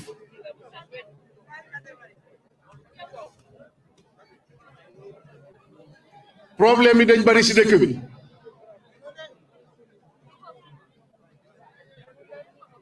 si manifesto GDC bi ci problème yu Gambia di jàkkaarloo tey ëpp ci problème yi suuf réew mi dafa bari problème yi suuf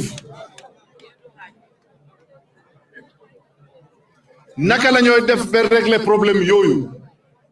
loolu day bokk na ci tànki GDC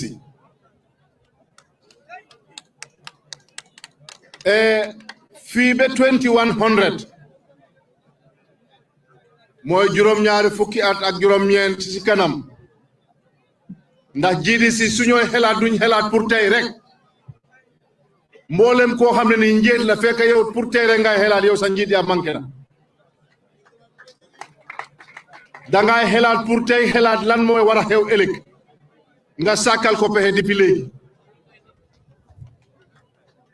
juróom-ñaari fukki at ak juróom-ñeent ci kanam mun naa am GDC suñ population dina dem ba 10 million 10 million nit ci biir Gambia ñun tey war nañoo xelaat ñooñu fan la ñoo mun a toog ci biir Gambia suñ réew mu tuuti bi ñooñu naka la ñoo dundee ci biir réew mi Gambia ñooñu fan la ñooy béy pour ci biir réew yi Gambia ana lan la sàmm yi di am ana lan la béykat yi di am ana fan la ñooy sampa kër lii lu jara xelaat la kon GDC dinañ taxaw tànk boo xam ne loolu yëpp dinañ ko fexeel depuis léegi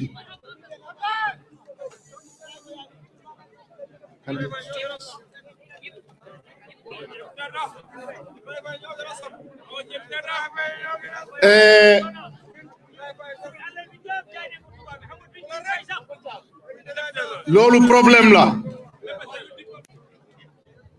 ñun Gambia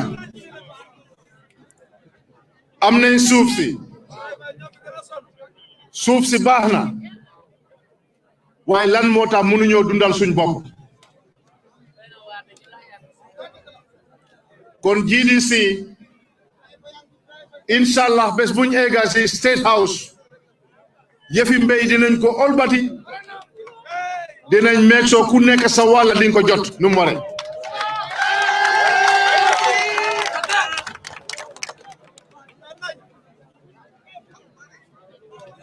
ñun war nañ mun a béy noor ak nawet ndax réew mu nekk da nga war a sàkkal sa boppa pexe disaster yaa ngi am pandémique yaa ngi am coronavirus bu mu commencé Gambia ba léegi dara doxul Gambia waaye ban jéggoo leen tegoon pour fankantaane lu mel ni su jotee suñu réew fan la ñuy jaar kon coronavirus bi jàngala si ñun man dama foogoon ne by now nguur gi waroon nañ sàkk ay pexe fekk du jënd ay moto di jox ay nit ñu naan ay million kaay leen bokk ci suma parti million yooyu am nañ fu ñu war a dem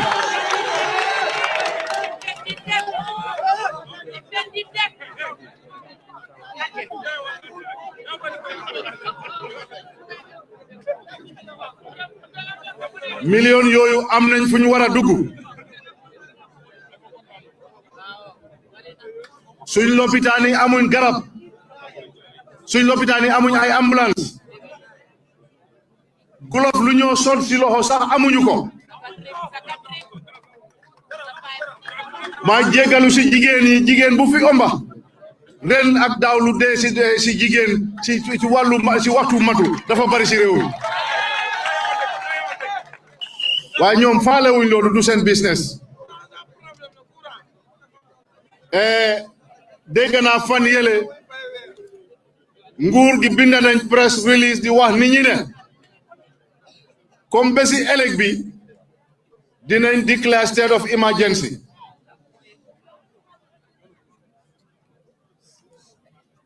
buga naa nag ki bind press release bi ak minister of health ak président bi ñu wax ñu lan moo tax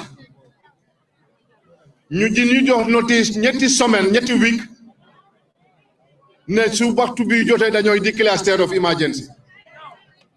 dañoo def lockdown xanaa ëllëg la coronavirus di commencé Gambia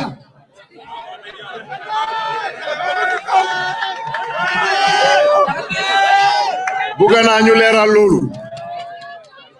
ndax ëllëg la keesi coronavirus yi dañoo yokku Gambia buga naa ñu leeralal ñu loolu parce que su fekkee ne coronavirus dafa serious biir Gambia te keesi di yokku bés bu nekk nga nekk njiit nga nekk nguur kon war ngaa def lockdown doo ko appal ñetti semaine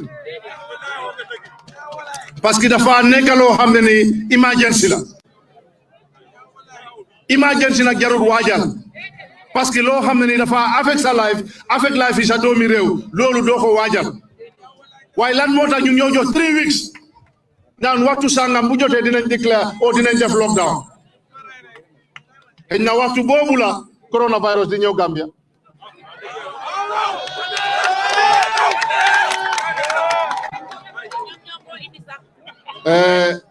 président Barrow na xoolaat nguuram gi mu xoolaat lu ñuy bind foog naa Gambian si bugga ne lu gën a serious lu ñuy def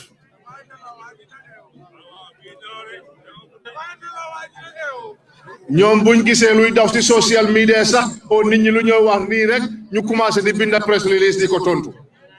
nguur seen binda du caaxaan te waruñ koo caaxaane fan yële gis naa ñu ngi binda ne ñiy wax ne Yaya Jammeh dafa ñëw Yaya Jammeh ñëw loolu tontu social media loo xam ne ñi ñaa ngi koy waxal seen bopp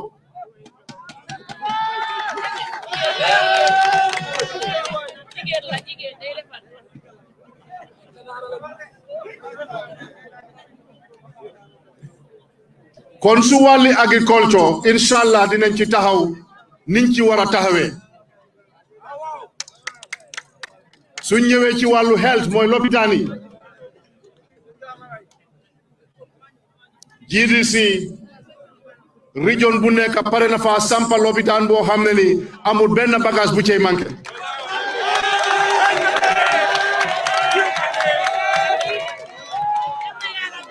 parce que ñun dañ gom ne benn doomi Gambia warut a génn Gambia dem di faju ci biti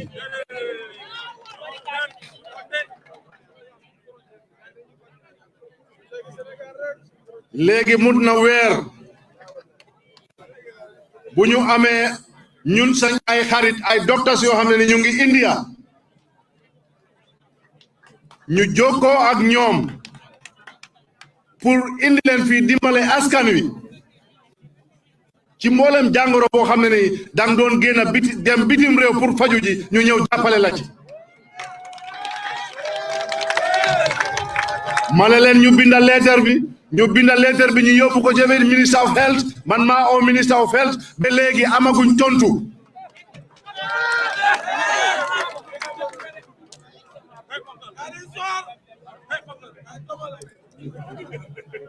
nguur googu moo nekk di wóor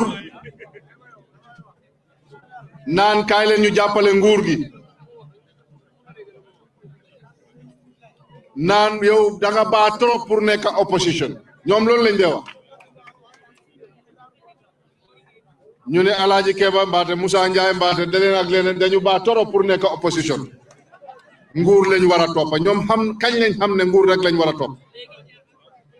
ñu nekk opposition 22 good years nanguwuñ nguur ñu ñëw ba toog naan topp leen nguur loolu dafa daw yaram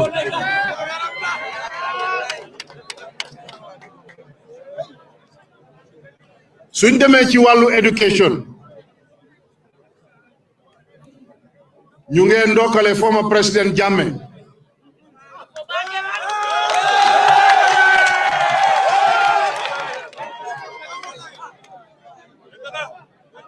nit soo waxut dëgg rek da ngay fen te ñun bëgguñ fen Yaya Jammeh try na fii ba indi fii free education for girls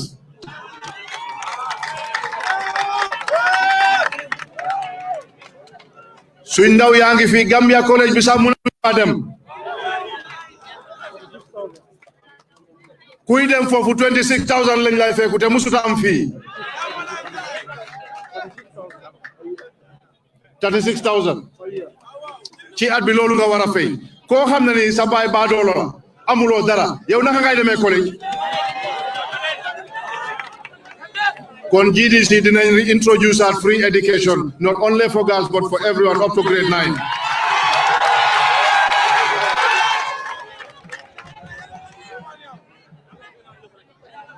The site unit of the Gambia. Site unit.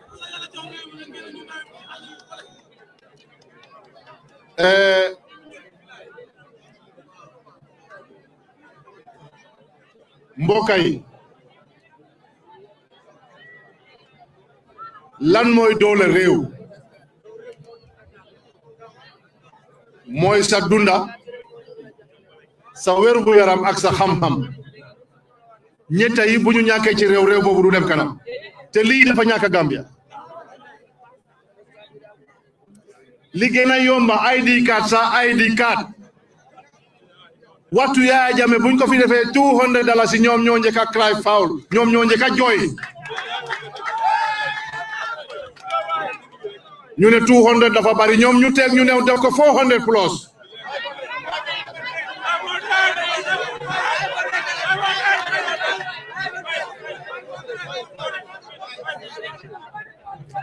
ñii ñu ne bugga nañ réew mi dem leen si suñ port bi suñ port baa ngi fii gaal dina fi ñëw dina taxaw si biir ndox bi 1 week fekk mënut a costé mbaate lu ko ëppa booba Guinée ak Sénégal yëpp fii la ñooy indi seen marchandise léegi ñun ñooy dem Sénégal di fa yóbbu suñ marchandise di ko indi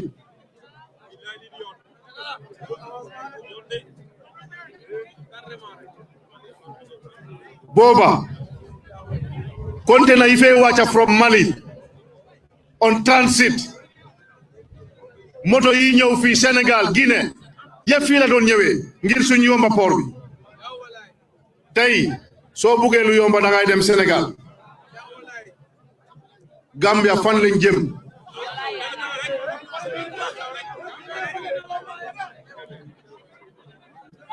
waxoon naa leen ne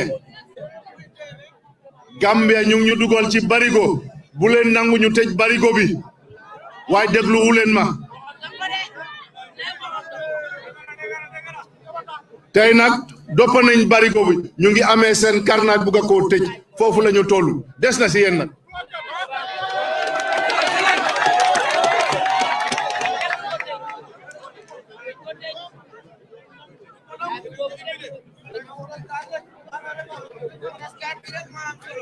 kon li ma bugg a wax mooy waa IEC ñu ngi fii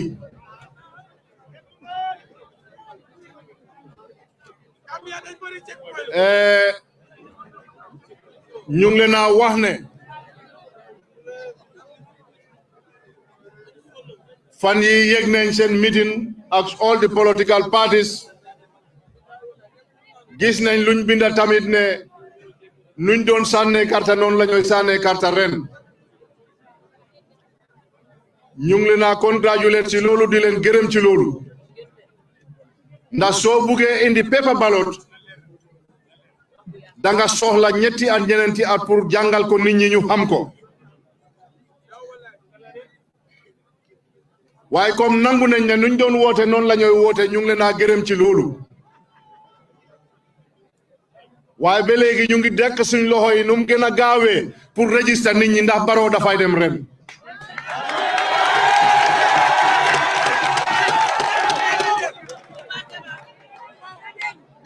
registration bi leen soxla na nit ñi register ñu jël voters card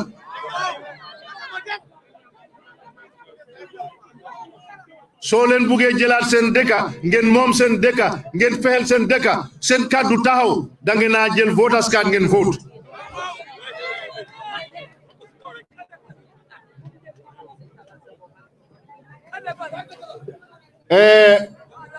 ba tey président Jammeh keroog bu mooy congratulate Adama Barrow dafa am kàddu gum ko wax te kàddu gu du kàddu naafiqa mu ne ko maa ngi laa congratulate waaye maa ngi laa wax ne don't joke with security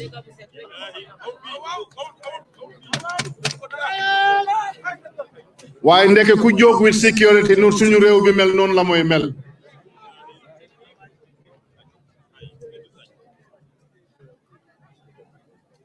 security bi fi nekkoon mu ngi fii ba léegi de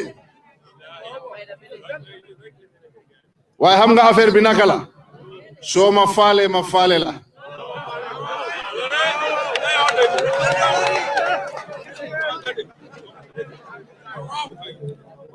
soo ma faale ma faale la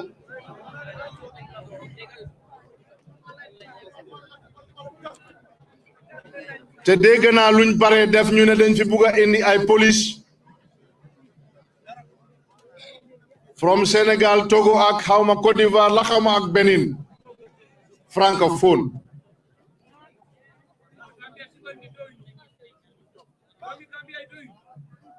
ñun de welcome muñ ko ndax am nañ police yu doy am nañ doomi Gambia yu doy yoo xam ne ni mun nañ jël uniforme aaral ñu suñ dëkk bi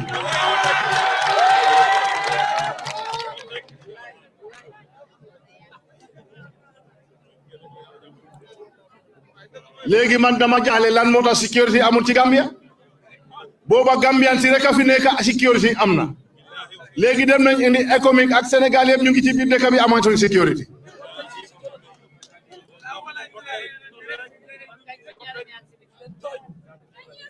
kon Gambian si nañ xoolaat suñ boppa lii xew ci réew mi musut fee xew waaye su continuer ñun la neex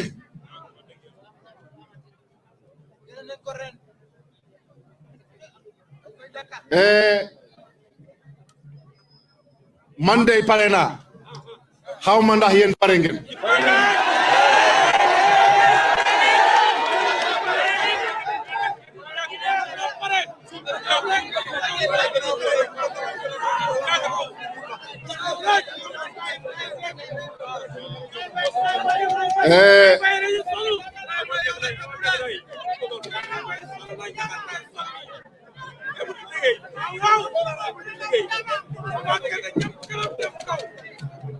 kon Gambian si Gambia mu ngi ci seen loxo waaye leen na ñun yëpp nañ ko xelaat suñ doom yi ak suñ seet yi suñ jaayee suñ dëkka bés bi dina ñëw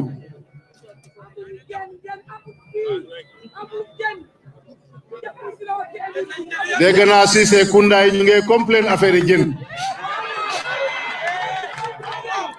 waaye dégg la wax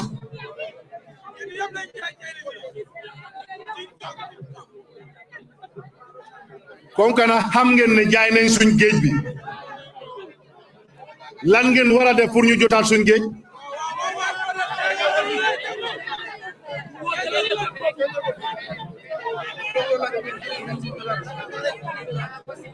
kon nañ nangu suñu réew mi mun nañ ko tey rek si biir Gambia rek ngay dem doomi réew yi Gambia fekk amuñ ci kaddu ñi jógee ci biti ñoo la ëpp kaddu si sa biir réew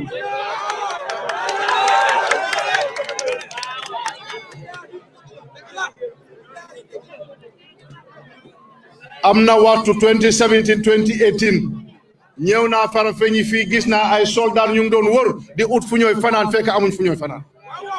ay doomi réew gis naa loolu tamit base ay doomi réew te ñu ngi liggéey pour aar ñu ñun yëpp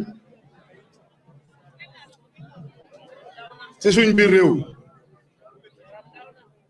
dëgg la bugg nañ ndimbal suñ ko su waxtu jotee waaye ñu ngi wax ne ñun Gambia fitna amu fii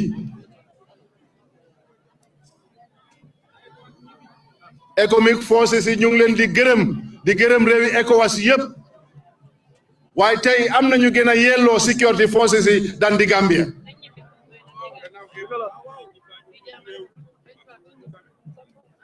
ñoom tey suñ ñu buggee dimbale ne ñu dimbale si suñ doomi réew yi ñu sol seen uniforme ñu aar suñ réew ñun loolu lañ soxla sakatuma nag di ñu dem di andil ay police te loolu soxluñ ko fii de maa ngi leen a oo nag nañ xelaataat loolu ndax du fi am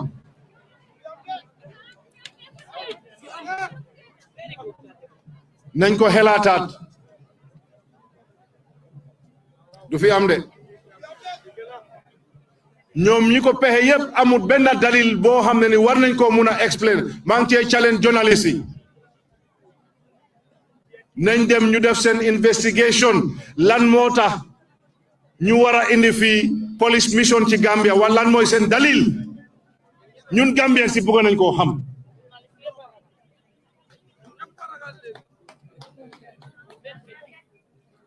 maa ngi leen a ñaan na ngeen jàkkaarloo ak ñoom ngeen laaj leen lan mooy seen dalil député yaa ngi fii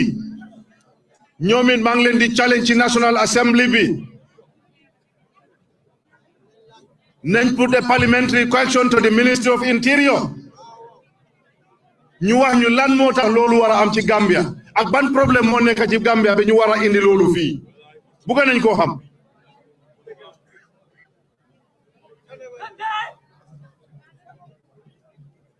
balaa ñuy bañ torop bu gaay ni ñëw waaye nañ ñu waxal lan moo tax ndax ñun xëy na suñ bodee yaatuwul waaye gisaguñ fi problème ci Gambia ñoom ñi am trop xam-xam bi nag ñoom ñi foog ne ñu ngi ci problème nañ ñu wax ci ban problème lañ nekk ba mu waral ñu jëli ji ay police ci biti indi ko ci Gambia bàyyi ko doomi Gambia bàyyi doomi réew mi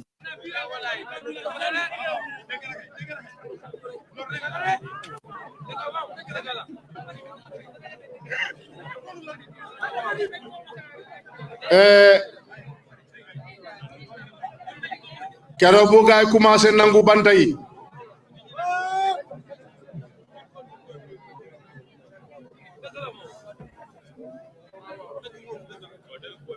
ñun waxuñ leen gon suñ àll bi waxuñ ko waaye nguur moo am doole su waxee lii nañ ko stop dañ koy stop waaye tamit dama foog na it's not fair doomi réew mi ekati seen xaalis jënd seen banta ñu nangu ko seen loxo ñu perte seen xaalis nguur am nga raay naan bugguma fee gis jaaykati banta te doo ko fi gis dama foog ne nguuri Sénégal ak nguuri Gambia yëpp su fekkee ne bugatuñ jaay banta ñoom nañ déggoo make sure ne benn banta jógut Sénégal make sure ne benn jula tamit jëndut banta waaye nga bàyyi ba ñu jënd seen banta yi nga nangu ko seen loxo mooy ñële am nañ seen xaalis jël banta yi tamit yóbbu foofu loolu day du dégg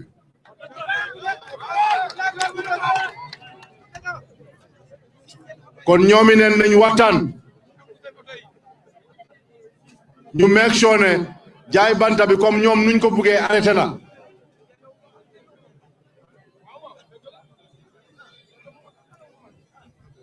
fii de réewi Gambia la te Sénégal suñ dëkkandoor lañ ñun mënuñoo baa gannaaw Sénégal waaye Sénégal tamit du mun a comfortable gannaaw Gambia kon ndeke ñun ñoo bokk kon li tax ñu bokk ñun yëpp nañ ko nangu te make sure ne ku nekk sa interest sa sovereignty protect nañ ko waaye xarit yaa bi du one way de dafa war a nekk two way dem dikk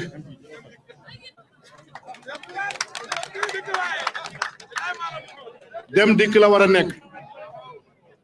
sànq rek ñaan naa fi kilifa Sénégal yi ndax lu tax lu xew fii Sénégal ñu ngi ñëw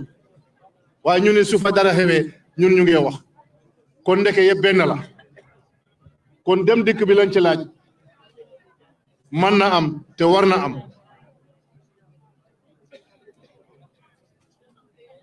soo gisee nag ñu egg ci wax yi yëpp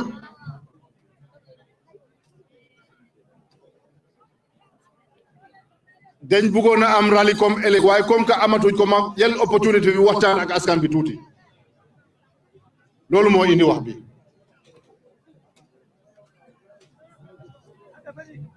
kon nañ góorgóorlu ñu takka suñ ndiga ñu xam ne du yomba waaye nañ gom suñ boppa gom ci luñ nekk yàlla dinañ jàppale dama xam ne rek ren ñu naaw dinañ daan ñu botu dinañ daan fuñ mun di def dinañ daan daanu rek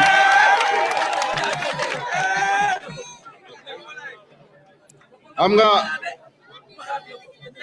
wax naa leen ko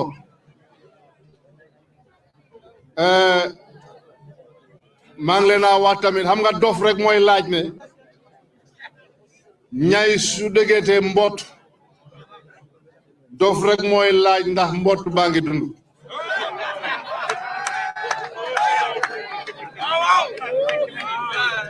ñay su dëggeetee mbott dof rek mooy laajte ndax mbott baa ngi dund kon Gambia ngi nii pour yéen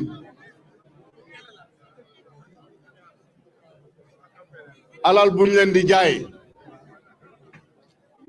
alal buñ foog ne ñoom ñoo ko moom ñoom ñu ngi teel a fàtte de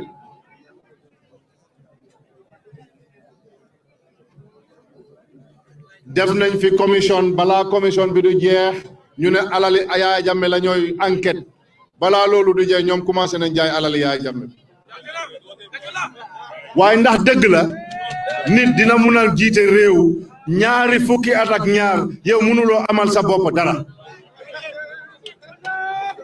xanaa ñi jiitewul réew sax amal leen seen bopp lu ñu am sakkatuma ko jiite réew ñaari fukki at ak ñaar nga ne kooku warta am dara te ñoom ñu ngi toog fi ñeenti at te ku nekkaa ngi samp ay manso waaye nag fuñ ko mun di sampa dinañ ko jëli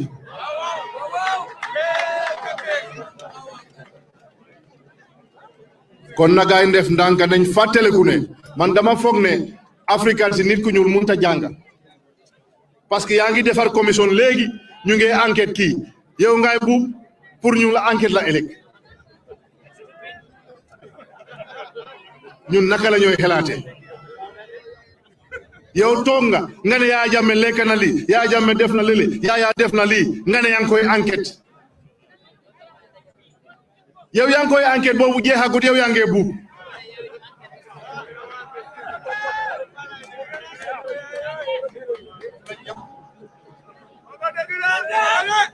moom lañ yab waaye keneen dina leen yab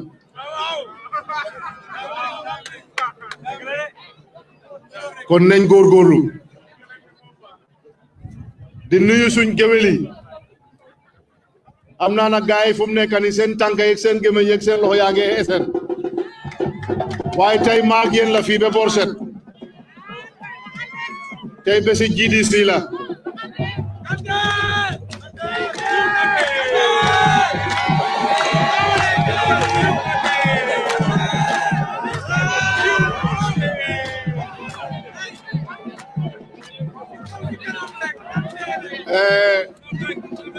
di nuyu suñ tayor bu rëy bi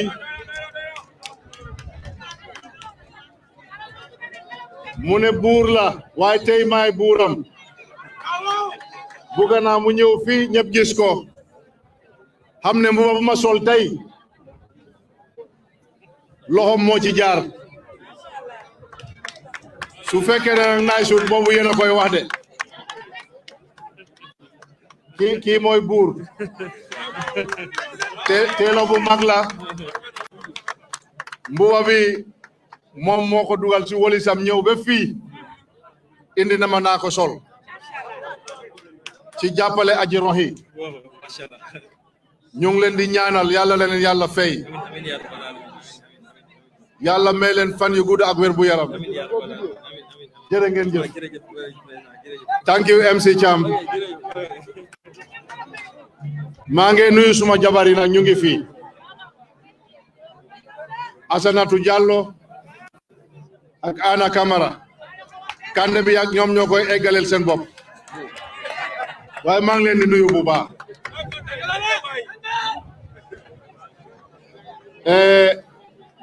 ñi jógee NPP ñëw tey join si GDC maa ngi leen a wax ne kër gi de seen kër la parti bi seen parti la maa ngi leen a welcome ci parti bi te ngeen xam ne commencé ko ci man Mamba Kandeh kenn gënu leen ci parti bi ndax parti Gambia la te man dama tuuti pour Gambia ñëpp a ko moom jërë ngeen jëf di leen wax ne welcome to the GDC the social media houses yi fi nekk ci tuuri Alhaji Mamadou Musa Sow maa ngi leen di gërëm di leen ñaanal ngeen xam ne yéen a ñu nekkal fii te da ngeen fi nekk pour di joxe information te information doole la kon ñu ngi leen di ñaanal di leen encourage ci liggéey bu baax bi ngeen di def waaye dafa am li ma leen bugg a sas seen journalisme bi bu mu em ci kombo rek bu mu em ci political party yi rek Mamba Kandeh moo fi wax lii Barrow Souleymane moo fi wax Ibrahima réew mi dafa bari problème te nit ñi dañu war a xam lan mooy problème yi réew mi te kan moo koy gën a xamal problème yi réew mi mooy journaliste yi génn leen ci àll bi ngeen dugg ci àll bi ngeen waxtaan ak waa àll bi ngeen seet naka la ñooy tëddee naka la ñooy eewoo naka la ñoo tëjee seen néeg yi ñu xam seen problème te gëm naa rek ne soo leen génnee ci biti di ngeen gis lu bari loo xam ne war ngeen ko mun a report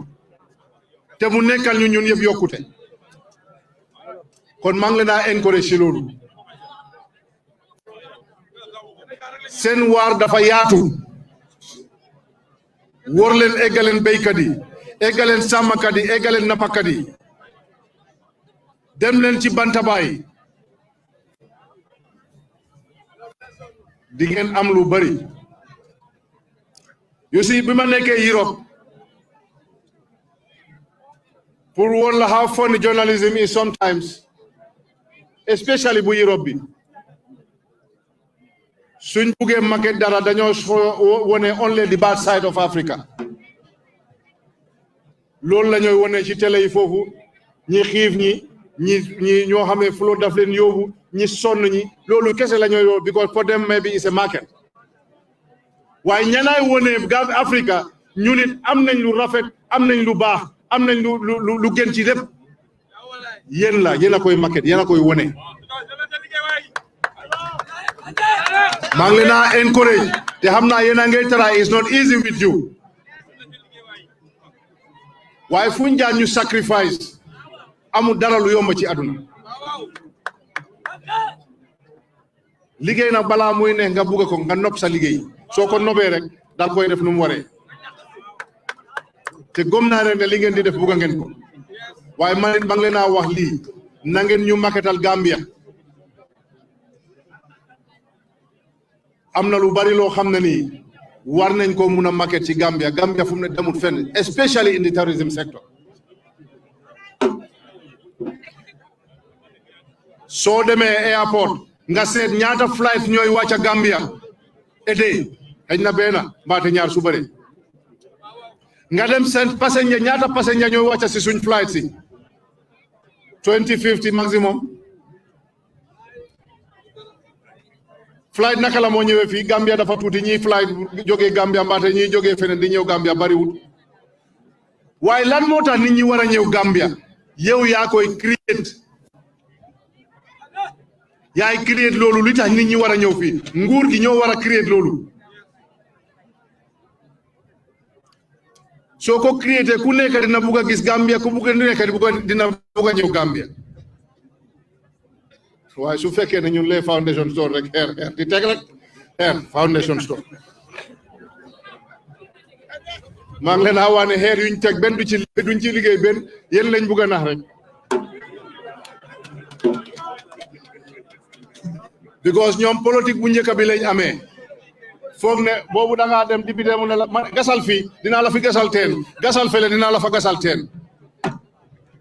ñoom loolu lañ amee ba léegi adduna bi passé na foofu yow li nga mënut a liggéey si ñeenti at nga bugg koo liggéey si benn at mënut a am mënut a am yéen lañ bugg a nax te soo fa projet suñ inauguré fii yëpp Yaya Jammeh moo ko def du ñoom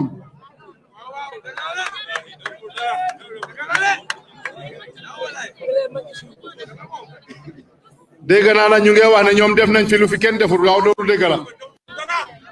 def nañ fi dara ndax moomatuñ suñ bopp benn loolu de amul fi woon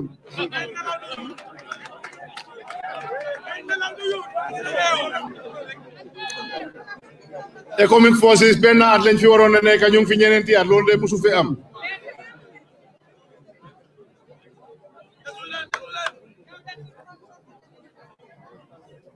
suñ lopitaan jigéen ñi nu ñooy dee ci lopitaan yi lu musul fee am def nañ fi lu kenn musut a def lack of security bi nekk fi musu fee am kon def na fi lu fi musut am nguur gu amatut sekere moo fi nekk te loolu musu fi am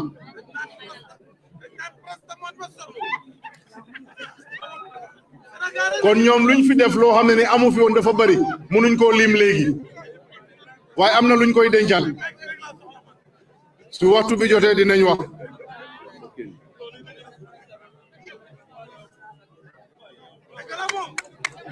liñ fi def loolu musut fee am bari na de ñetti toni cocaïne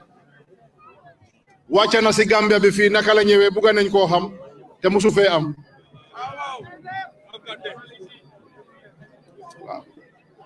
jël suñ géej bi jox ko Chinese yi musu fee am de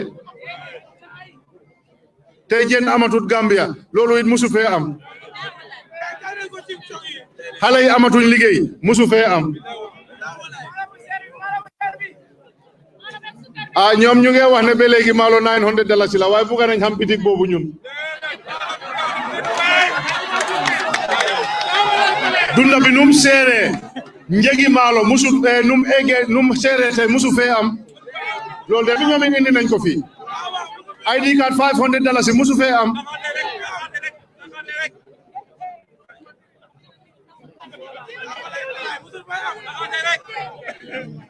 kon liñ fi def li fi musuta am bari na de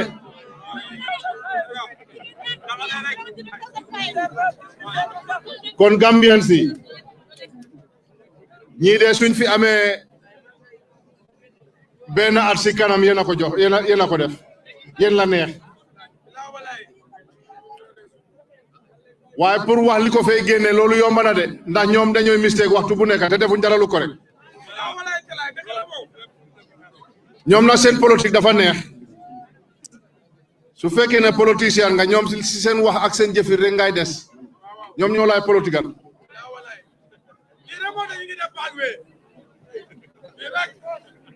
yo baagwee boobu déportation bi fee am musul fee am boobu tamit amu fi woon kon Gambia ñu ngi congratulate Barrow ci lim def fii musu fee am waaye suma broda la nag I like him suma broda la su politique bi passé suma morom la maag moom a jógee benn area maag moom a dugandoor school maa ngi koy ene jàmm rek jàmm kese laa ko ene waaye nag toogu bi moom dina fa jóg de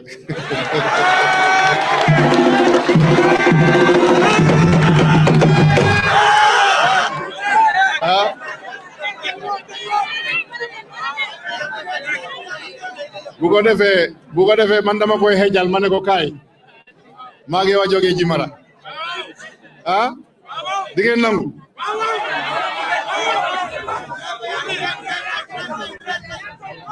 déedéet li nekk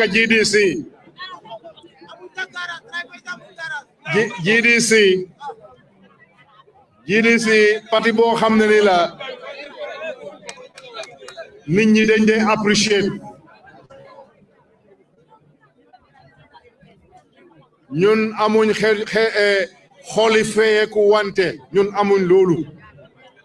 ñun xool buñ am mooy ñu naka la ñoo defaree Gambia naka la ñoo defee doomi Gambia yi benn ñun fii la ñooy xalaatee ñun suñ xel demut ci benn xeex te pare wuñ xeex ak kenn suñ xeex bi yëpp mooy naka la Gambia di demee kanam suñ xeex bi yëpp mooy naka la ñun doomi Gambia la ñooy buggantee nekk benn lii mooy suñ xeex ñun bañuñu kenn siis bi rek la ñu soxla ngeen jox ñu liggéey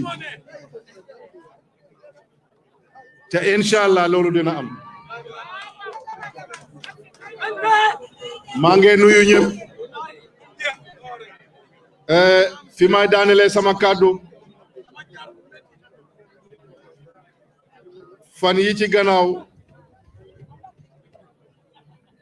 demoon naa siyaare suñu sëriñ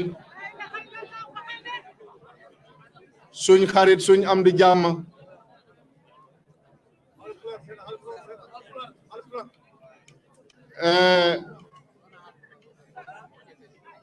ku bugga doomi Adama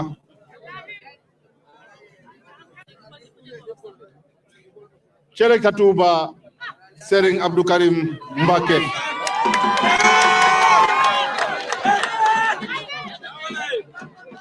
maa ngi koy nuyu ak taalube murid yëpp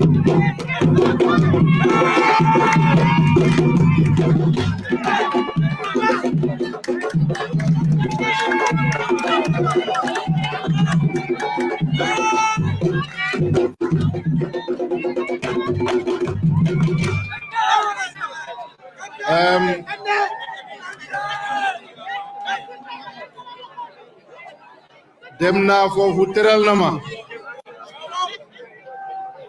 suma terale GDC yëpp la ko defal Gambia yëpp la ko defal ñu nit ñu ngi koy gërëm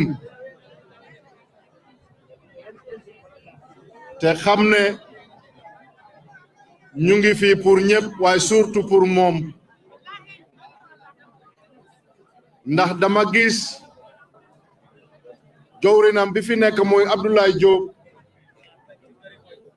ak seen groupe bi lu ñooy liggéey ci Gambia ci biir Gambia lañ koy liggéey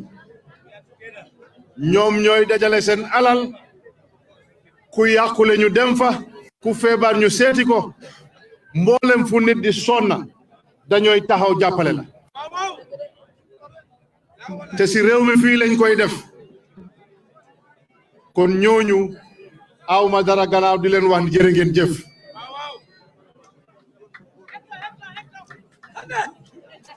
te ñooñu ñoo fi negal sëñ Abdou Karim Mbacke kon xam naa suñ ko waree def ndigal lañ am ci moom pour def loolu ndeke jubluwaay bi yëpp naka la ñooy jàppalee doomi aadama bi la naka la ñooy defaree doomi aadama bi mu nekk nit naka la ñooy dimbalee ñi soxla naka la ñooy aaree ñoo xam ne ni amatuñ yaakaar kon loolu kuy def loolu di leen jàppale kooku dee ku jar a gërëm la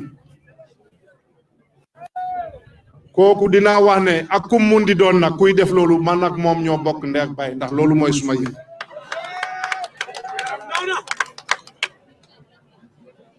kon waa murit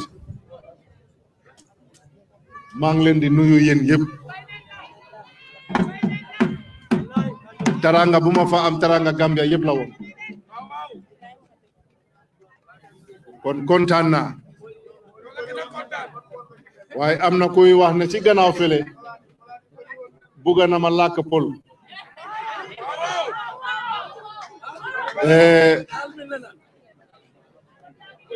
kaw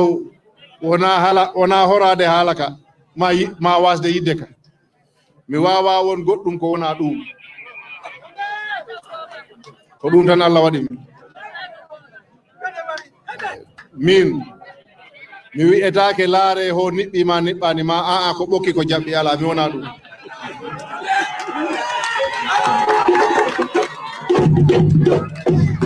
min ko gonmi ko ɗum gonmi ko ɓokki ko jaɓɓi woodi ko laaɓani